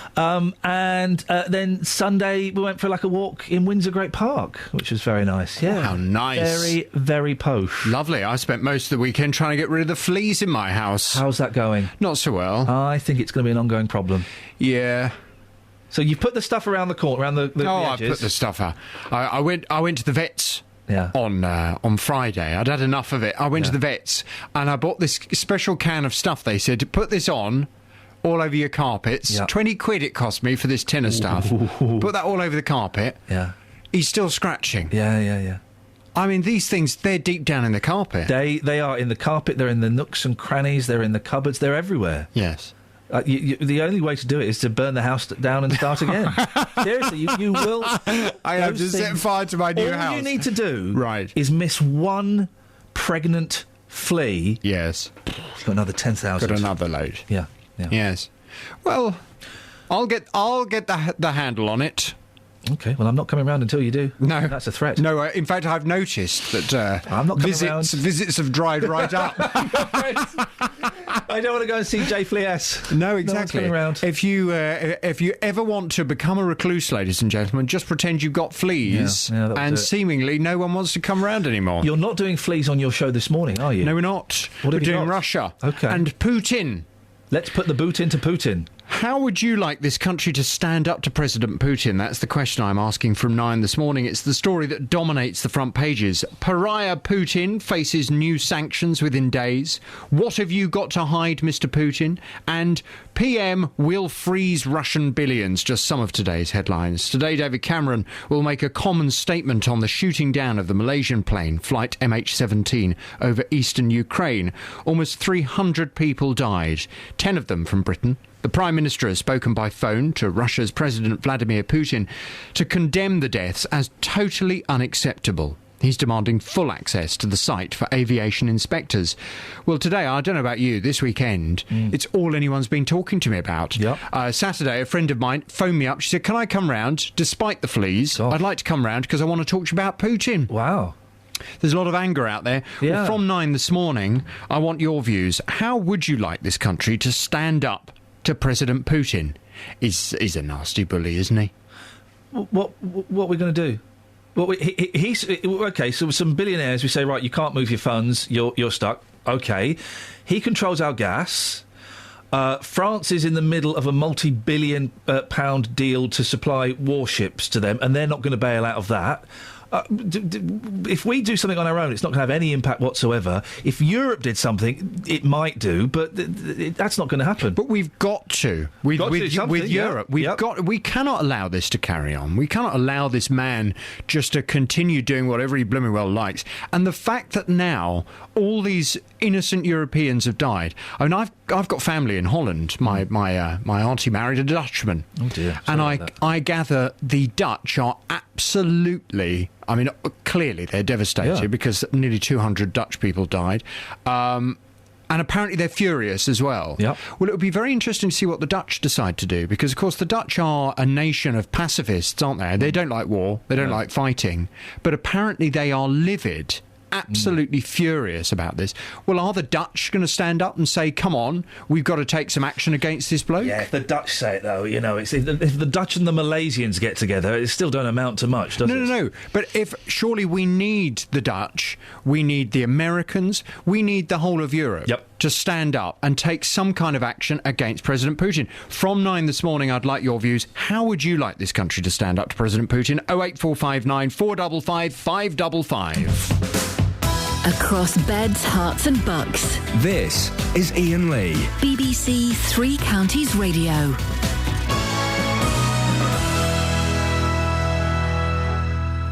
You right, Kaz? No, don't put my coffee on the floor. I was joking. Now, this week, the big tour is in... I said something very rude about Kelly Betts, so it was obviously a joke. This week, the big tour in Stotfold is in Stotfold in Bedfordshire, where parents are getting tired of dragging their kids past a shiny new playground.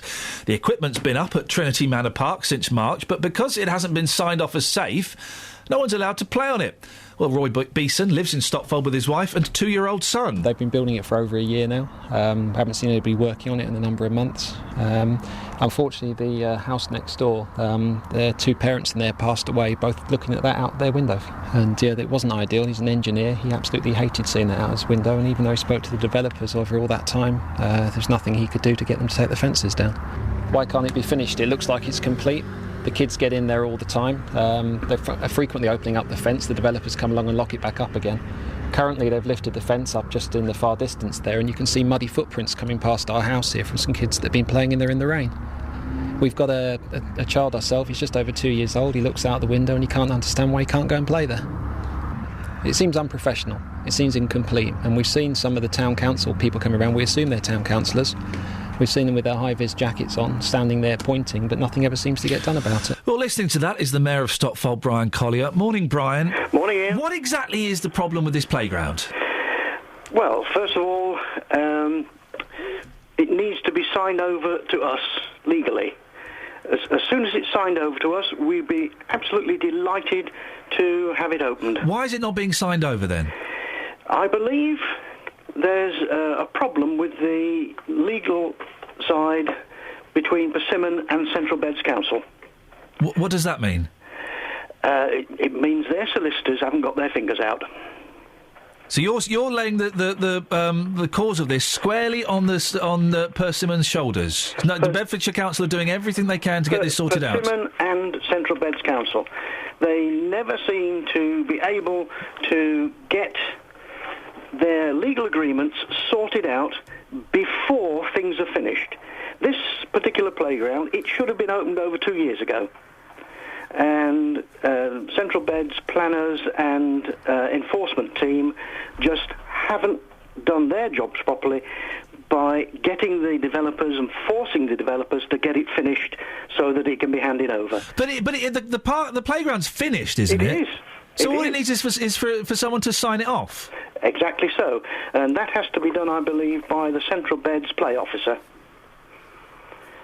who I know has been looking at it, but looking at it is not quite good enough. So then why isn't the Central Beds play officer signing it off?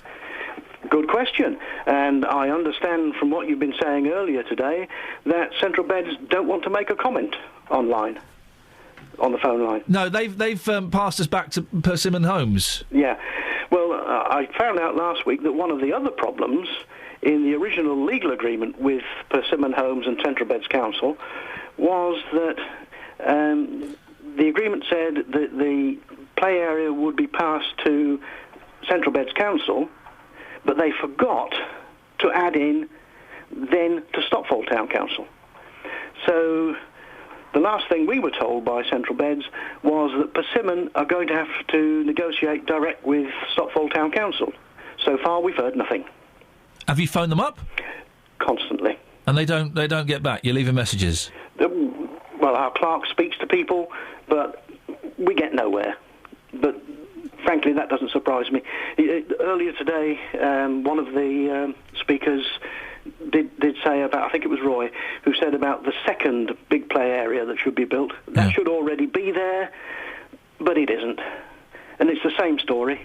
I can hear the frustration in your voice, Brian. Well, absolutely, because my own grandchildren were, some weeks ago, taken to the very same play area and did have a play like other people did there. It was their grandmother that took them, of course. I wouldn't be allowed to do that, you see. No. Oh, so hang on, your grandmother... your grandchildren... They have been and played there. They've been doing some illegal swinging? Oh, absolutely, yes. And that's the frustration. And it's the frustration of everybody there, and it's shared by the town council, because we are frustrated as well. Why can't someone just go there, take down that fence? If it's safe, if it's all completely safe, just go down there, cut the chains, take it down. If you went and did it, Brian, dressed up in your full mayor regalia, you'd be the king of that area. They'd be putting you on their shoulders, dancing around. I dare say I would, but I think our clerk wouldn't allow me to do that. I mean, insurance has been mentioned, and you're quite right. And if any insurance broker out there can say that they would give us insurance for something we don't own, then we'd look at it. As far as insurance is concerned, as soon as it's transferred to us, one phone call from us to our insurers will get it added to our list. I mean, that itself is not a problem as soon as the site is transferred to us. Man. But Persimmon sent us a statement, but do you know what? I'm not going to bother reading it. They should have come on. It doesn't really advance the cause in any direction whatsoever. No, of course it doesn't. They just, if you're right, them and the council need to pull their finger out of their collectives and sort this out, because it's summer and the kids want to go and play there. Absolutely. Of course they do. Brian, it's nice to talk to you. Mayor of Stopfall, Brian Collier. You can hear his frustration. His grandchildren have played in the park illegally. They've done some nefarious sliding, some illegal swinging. 08459 455 555. Travel news for beds, cards and bugs. BBC Three Counties Radio. Looking rather slow on the Great North Road, heading southbound just around the Black Cat roundabout as those roadworks continue there. The M1's looking very heavy as well, heading southbound between junction 11 for Dunstable Road and junction 10 for Luton Airport. In Borehamwood, queuing at the moment on the A1, heading southbound just at Stirling Corner. And the M25 at the moment is queuing after an accident, heading anti-clockwise between junction 16, the M40, and junction 15, the M4. The M40 itself, London bound, very heavy moving between junction 2 for Beaconsfield and also junction 1A for the M25. There's no reported problems or delays on the trains. Nicola Richards, BBC Three Counties Radio. Thank you very much indeed. Just got to say, we've had a tweet from Scott asking when the big tour is coming to Uxbridge. Uxbridge, I think that's in Berkshire, isn't it? When's Uxbridge coming to Beds, Herts, or indeed Bucks? If we can get Uxbridge into the 3 counties, then it will definitely be on the list. Otherwise, jog on. Across Beds, Herts and Bucks. This is BBC 3 Counties Radio.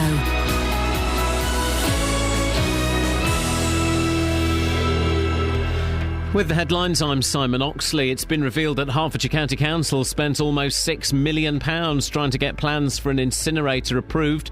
The new Barnfield proposal was turned down by the government last week. David Cameron will make a statement to MPs today about the diplomatic pressure on Russia to grant full access to the crash site of flight MH17 in Ukraine. In a statement this morning, President Putin says Russia is doing everything possible to allow a team of international experts to investigate the scene. And the Chief Executive of Hertfordshire-based Tesco, Philip Clark, is to step down in October. He'll be replaced by Dave Lewis, who's currently an executive at Unilever. 3 Counties Sports. BBC 3 Counties Radio. England's cricketers are facing defeat on the final day of the second test against India at Lord's. England resumed this morning on 105 for 4, still needing another 214 to win. Under-fire captain Alistair Cook is already out for 22, but England assistant coach Paul Farbrace is backing the former Bedford school skipper. He's our leader, he's our captain, he's got the full backing of everybody in our dressing room, and we want him to succeed. And I think you saw today that the people in the ground today genuinely wanted him to get runs, and people are behind him. We're certainly behind him. It hasn't changed. Nothing has changed for us, and we want him to score runs first and foremost, and want him to carry on as being our captain. He's a good captain, he's a good man, he's getting better with every game, and we want him to do well. Rory McIlroy is the Open golf champion for the first time. He finished 17 under par at Hoylake to finish 2 shots clear of Sergio Garcia and Ricky Fowler. Despite starting 20th on the grid, Lewis Hamilton finished 3rd in the German Grand Prix, but the Hertfordshire driver lost ground on teammate and championship rival Nico Rosberg, who led from start to finish. To be starting from last, I didn't imagine that I'd be up on the podium, so I'm very grateful for the overall job and the car. You know, the team have given us a great car. To be able to put in a performance like that is just incredible, so I have to take my hat off to them. For the Milton Keynes Red Bull team, Sebastian Vettel was 4th and Daniel Ricciardo 6th. And in football, a goal from Mark Cullen and a Jake Howells penalty gave Luton a 2-0 win at Barnet in yesterday's pre-season friendly. BBC 3 Counties News and Sport. The next full bulletin is at 9. Email 3cr@bbc.co.uk. BBC 3 Counties Radio. Uxbridge is in Middlesex. Just to clarify, that's still not within the Beds, Herts and Bucks borders. So therefore, we simply cannot send the big tour to Uxbridge. We just can't do that, Kelly. It would Unless, the station near them are doing a big tour, then they're talking. Well, they're BBC London. Are they not doing that? I don't know. I don't know the ins and outs. I've not listened to that dull, lifeless radio station since they stopped offering me work there. Oh. 08459 455 555. This morning, boy oh boy, we've had a real humdinger of a show. Kelly, what have we been talking about? What can the guys call in about? Well, it's kind of a free house, really. For example, Glenn and Leighton Buzzard wants to talk... Open house. It's kind of an open house, Free house really. is a pub. It's kind of an open... We do not have house, the right really. to sell alcohol. It's kind of an open house, really. Glenn and Leighton Buzzard, for example, has called in about the moon. Glenn! Morning. I've heard a rumour that you want to talk about the moon. Is that true? Yes. That's nuts. Go on. Well, I just want to know what the listeners and your thoughts are. Did we ever go to the moon? I've been watching lots of hoax moon programmes. Oh, yeah. And I don't think we ever went. That's my personal view, based on the evidence and being a photographer. Yeah. The pictures are not natural with one light source. They were taken on the moon. No, they weren't. Well, okay. So, what evidence have you got that we didn't land on the moon? I personally don't have evidence, but on the you just said you had evidence. No. From watching TV programs. Okay. The space. No. You say this is an open forum, and I just want to see what your views are and what the viewers' views are, because we've not been back to the moon since Apollo 20. Yeah. And I don't believe now, with the technology that we've got and the technology we had then, that it ever happened. OK, so give me some of the things that you've heard that, that prove to you that we didn't go to the moon. Well, for instance, when they were landing the lunar module onto the moon, there was never a big crater where the rocket thrusters slowed the unit down. There was no dust or anything on the legs of the lunar module. Right. And when they were talking and moving cameras, the movement of the cameras happened instantly. Yet if you watch terrestrial TV with Sky TV, sorry about the name, and switch over between ITV and 103, there is a delay. And that's only 23,000 miles away, that satellite. And whatever they were doing, it happened instantly. And also, when that craft took off the moon, who tilted the camera up and zoomed backwards? We never had that technology in the 60s to do that. Oh, blimey, he makes a good point. I don't think we landed on the moon, Glenn. The space chutes were not radio active proof. They weren't radiation proof. It was an aluminium capsule. It couldn't have happened. We've never been outside. The space shuttle flew to the edge of space 400 miles and wouldn't go any further because of the risk of the high radiation. So it never happened. That's my point. That's my view, anyway. OK, but there's not radiation on the moon, is there? No, but there's a big radiation belt that circles the Earth, and it would fry you, apparently. And also, the film was never fogged. Hang on. You're talking about, of course, about the Van Allen belts, the Steve Van Allen belts. That's correct. They only passed through it for a very, very short period of time. Doesn't make no difference. They would still suffer radiation. How do you know that? Well, only through documentations and documentaries on the TV. But also camera film, is subject to X-rays. Yeah. And none of the film was fogged when it came back. It would have been fogged before it got there, and the exposures were too perfect. Blimey, you've got me in the corner here. You're battering me and pounding me in the ring, Glenn. Thank you. You're very welcome. All right. Well, listen, I enjoy a little bit of a conspiracy theory. I tend to not believe hardly none of them, but Glenn has got stats, facts, and Ev there that proves conclusively once and for all we did not land on the moon. Or nearly went into a Savile then. You can't do that. I nearly did Boys and Girls. What do you think? I think we did land on the moon. So do I.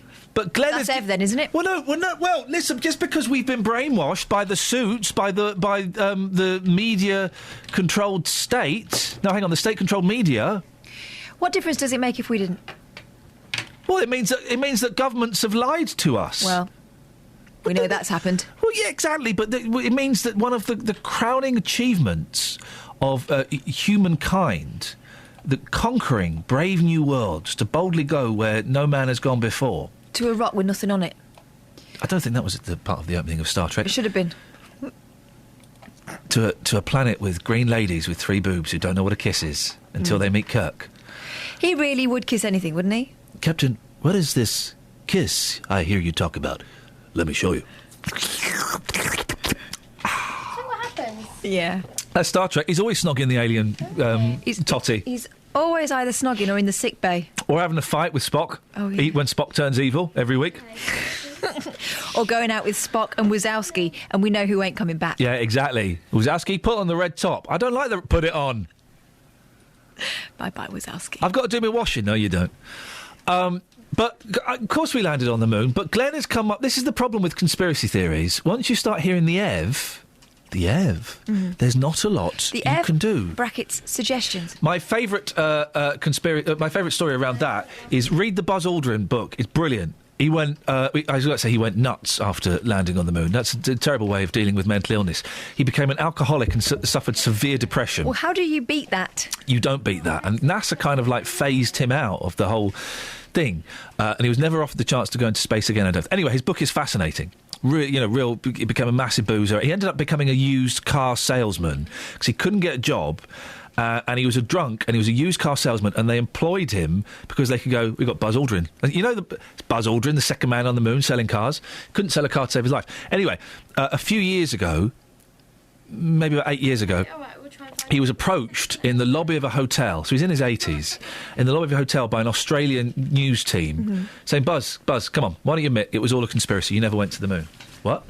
Come on, listen, it was a hoax. Well, and his wife is trying to separate them, right, saying, look, just back away. And I don't know if there's any film of it. I'll try and look it on YouTube.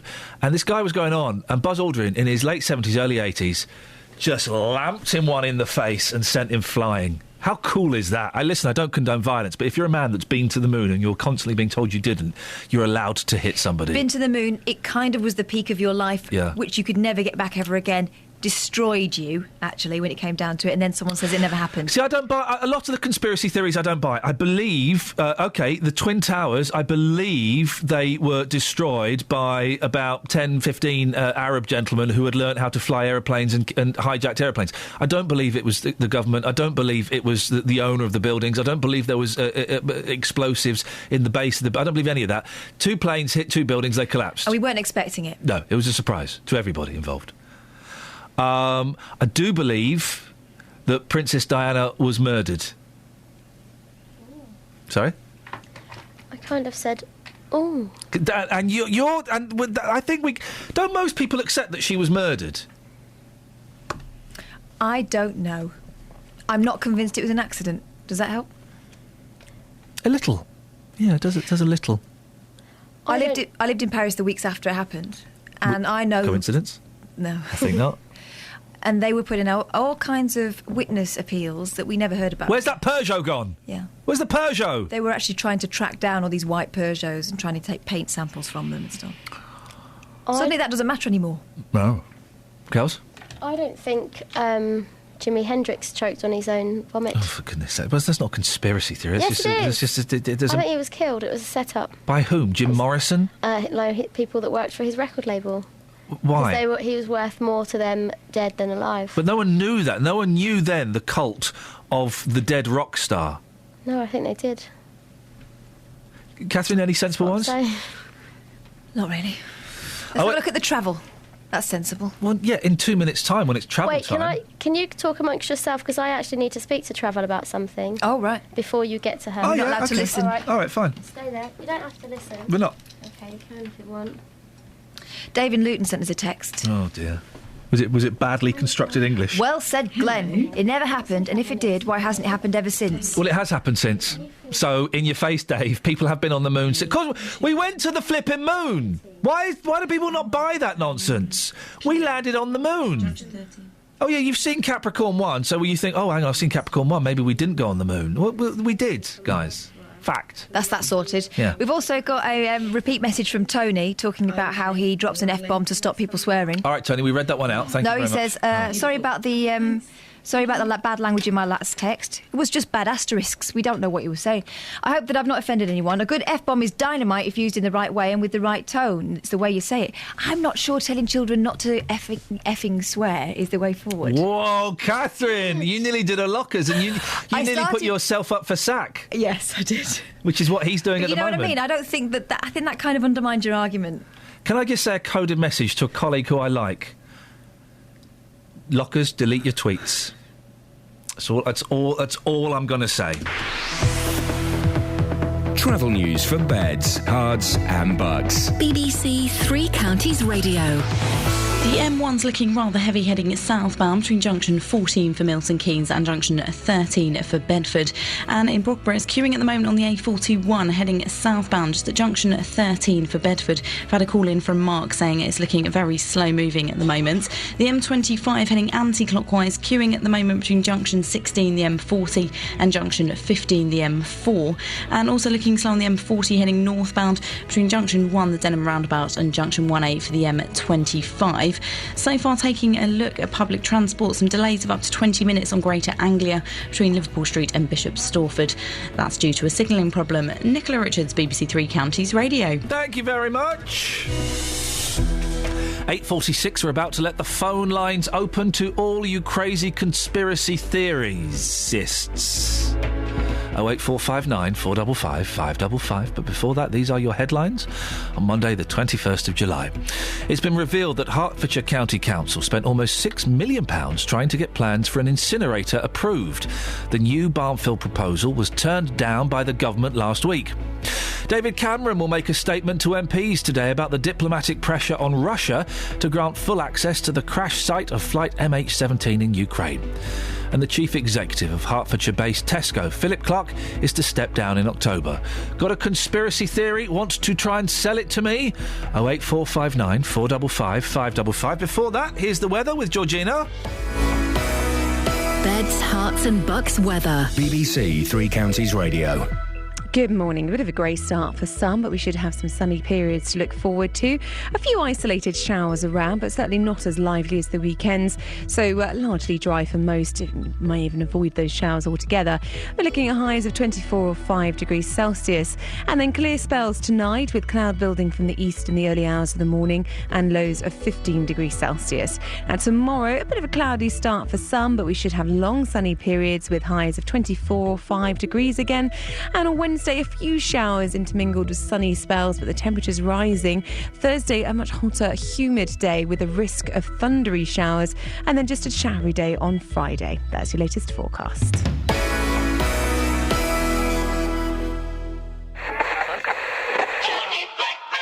Now, I'm not normally one to talk about myself, but on Friday night I might make an exception. And the station, I think, when I launched it, I knew that it was going to sound pretty good. Well, I'm allowed this time. I'm celebrating 50 years of broadcasting. Caroline South, Tony Blackburn here with you. Tune to Radio Caroline on 199. Wonderful Big L. The happy sound of Radio 1. Join me and relive some of my 50 years. It's not just me waffling on about me. I'll have some great music too. He's a 24/7 broadcaster and he will go on forever. 50 years of me, Friday night from 7, here on BBC Three Counties Radio. Number 1. Tony who? Dave's on the line. Morning, Dave. Good morning. You've been on already? No, is there a conspiracy between you, Chichi-you, going against me? Chichi-you? You against me, a conspiracy? There's no conspiracy, Dave. I can't stand you. Oh, well, I can't stand you, so that makes the two of us, really, doesn't it? It makes yes, a relationship of hatred. Just before the news... Yes, Dave. Our lovely Catherine said to you, oh, we've got a text here from Dave. Yeah. Yes. Dave Luton. Yes. You went, oh, blimey. I can't actually remember the No, you word can't, you can said. you? No. What do you think I said? Thought, What do you think? Hang on. What did you think I said? I hope he's put it into English manner. Or is it that way, wording? I hope he's put it into an English manner. Yeah. Yeah, to the manner born. Yeah. But, no. I know he was meaning. He was meaning me. Yes, well, we were talking about you, yes. I didn't send that text. Okay. So it probably was in English manner then. Yeah. So can you stop the conspiracy? There's no conspiracy. I don't. Okay. What does conspiracy mean, Dave Luton? Well, you having a kind of a dig at me. That's not a conspiracy, isn't it? No. What do you think a conspiracy is? Will you tell me? No, you tell me because you think I'm having No, you think I'm having a conspiracy about you, but you don't know what it is. It's like every morning, you know. There is no conspiracy. The conspiracy would be... Oh, dear, here we go again. Yeah, here we go. You've asked a question. You can get an answer. You might learn something here, love. The conspiracy Don't call me love. Conspiracy would be if I pretended to like you... Yeah. But was trying to get rid of you. You know, get you off the air, bump you off, have you murdered. Oh, really? Now... I could do that conspiracy against you, couldn't I? Well, we've recorded that now, mate. So if I die, you'll be serving 25 years. No, I won't. No, I won't. Well, we've got a clip of you saying you want to murder me. Yeah, but everyone will be cheering. Everyone will be cheering.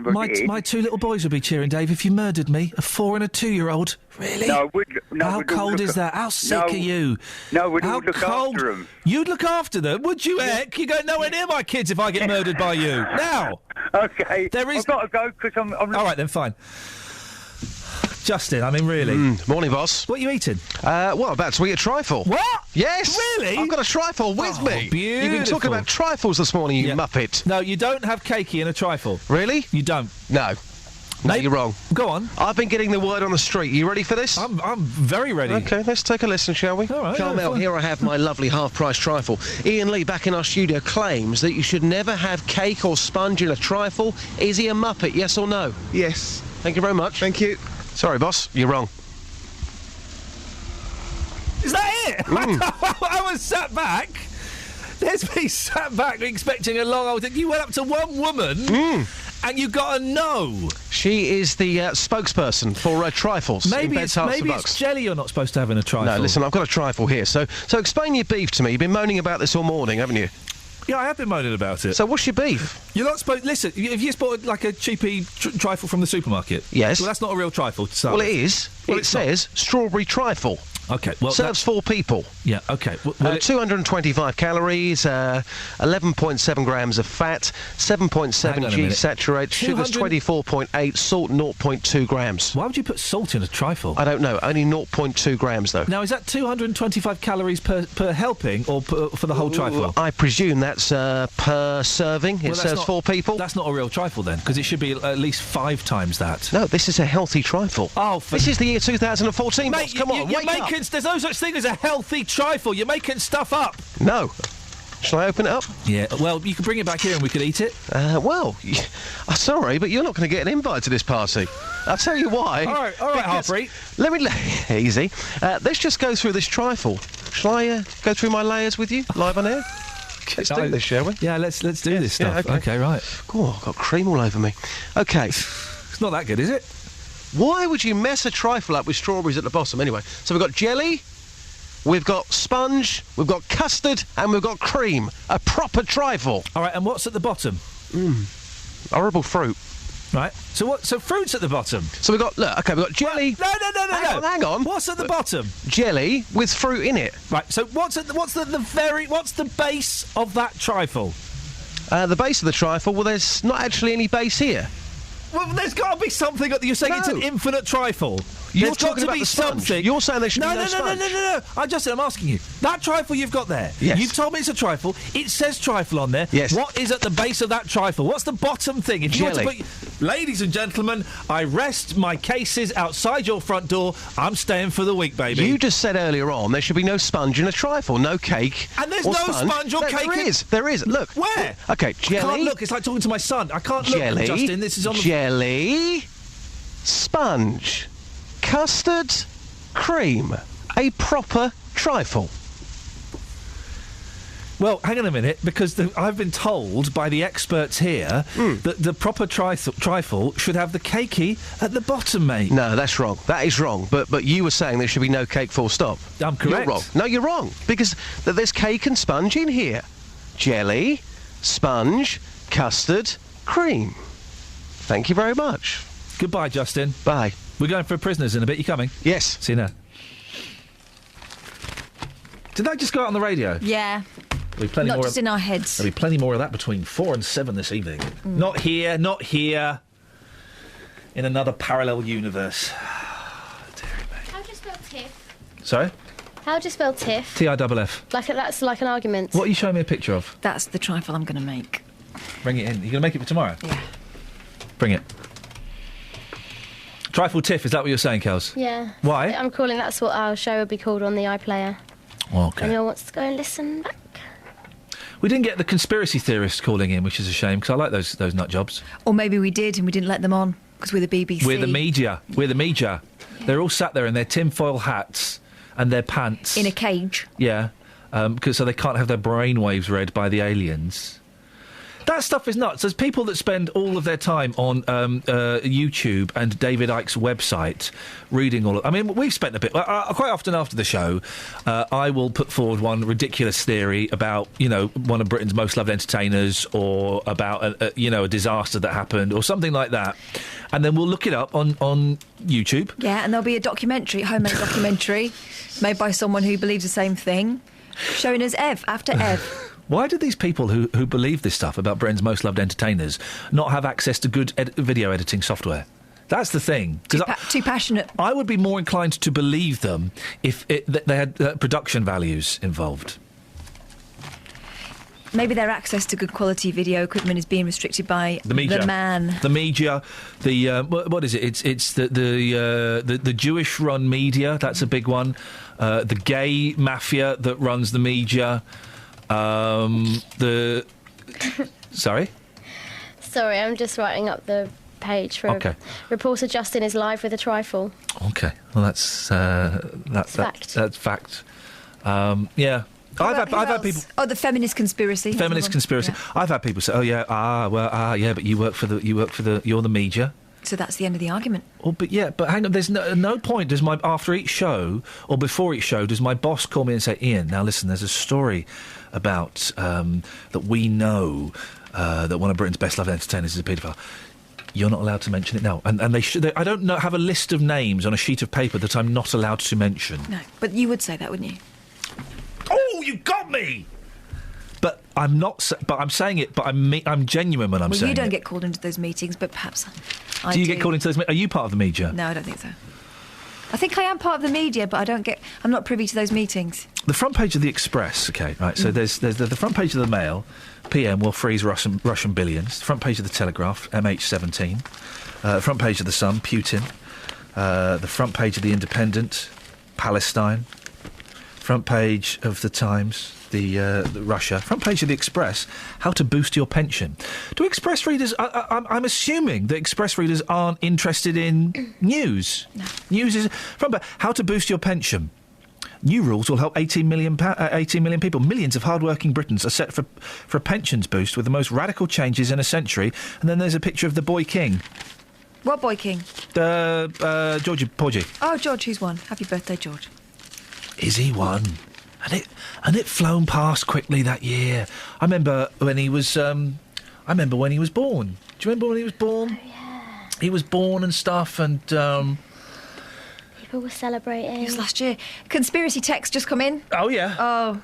We're not going to have time to do it, but they're going to think we're doing it on purpose. Go on. Stephen Aylesbury, re-landing on the moon. One thing that makes a conspiracy theory fall down is Apollo 13. When going to the moon, they had oxygen tanks blow out and needed the moon's gravity to pull to throw them back to Earth. They would have gone through the microwaves he was talking about and would have returned OK. If you hadn't been going to NASA in Florida, you will believe that these facts right in front of your nose, Stephen Aylesbury. But it's not fact, is it? Monica, throughout the 80s, bin Laden was armed by the CIA and funded by the Saudis to wage jihad against the Russian occupation of Afghanistan. That's true. Al-Qaeda, literally the database, I think it's the base, was originally a computer file of the thousands of mujahideen who were recruited and trained with the help of the CIA to defeat the Russians. No way 9/11 was just some Arabs who flew into the Twin Towers from Monica. Well, some of that was true, but let's just end on a positive note. Can we? Can we? Yay, Prince George, Christening Day. Yeah, why not? Travel news for beds, cards and bugs. BBC Three Counties Radio. The M1 heading southbound, very heavy moving on the speed sensors between junction 14 for Milton Keynes and junction 13 for Bedford. In Barbara, the A421 heading southbound, queuing at the moment at junction 13 for Bedford. And the M25 heading anti-clockwise, that's queuing as well between junction 16, the M40, and junction 15 for the M4 after an accident. Take a look at the trains and delays on Greater Anglia out of Liverpool Street and Bishop Stortford. Nicola Richards, BBC Three Counties Radio. Nicola, thank you very much. Hey, a new podcast was posted online on Friday. You can get it at the Three Counties website or on iTunes. JVS is up next for me, Kelly, Catherine and Just. We'll be back here tomorrow at 6. Ta-ta. Local and vocal across beds, hearts and bucks. This is BBC Three Counties Radio. Thank you, Ian. Good morning. Welcome to the JVS show. I'm Jonathan Vernon Smith. It's Monday. It's 9 o'clock. And on today's big phone-in...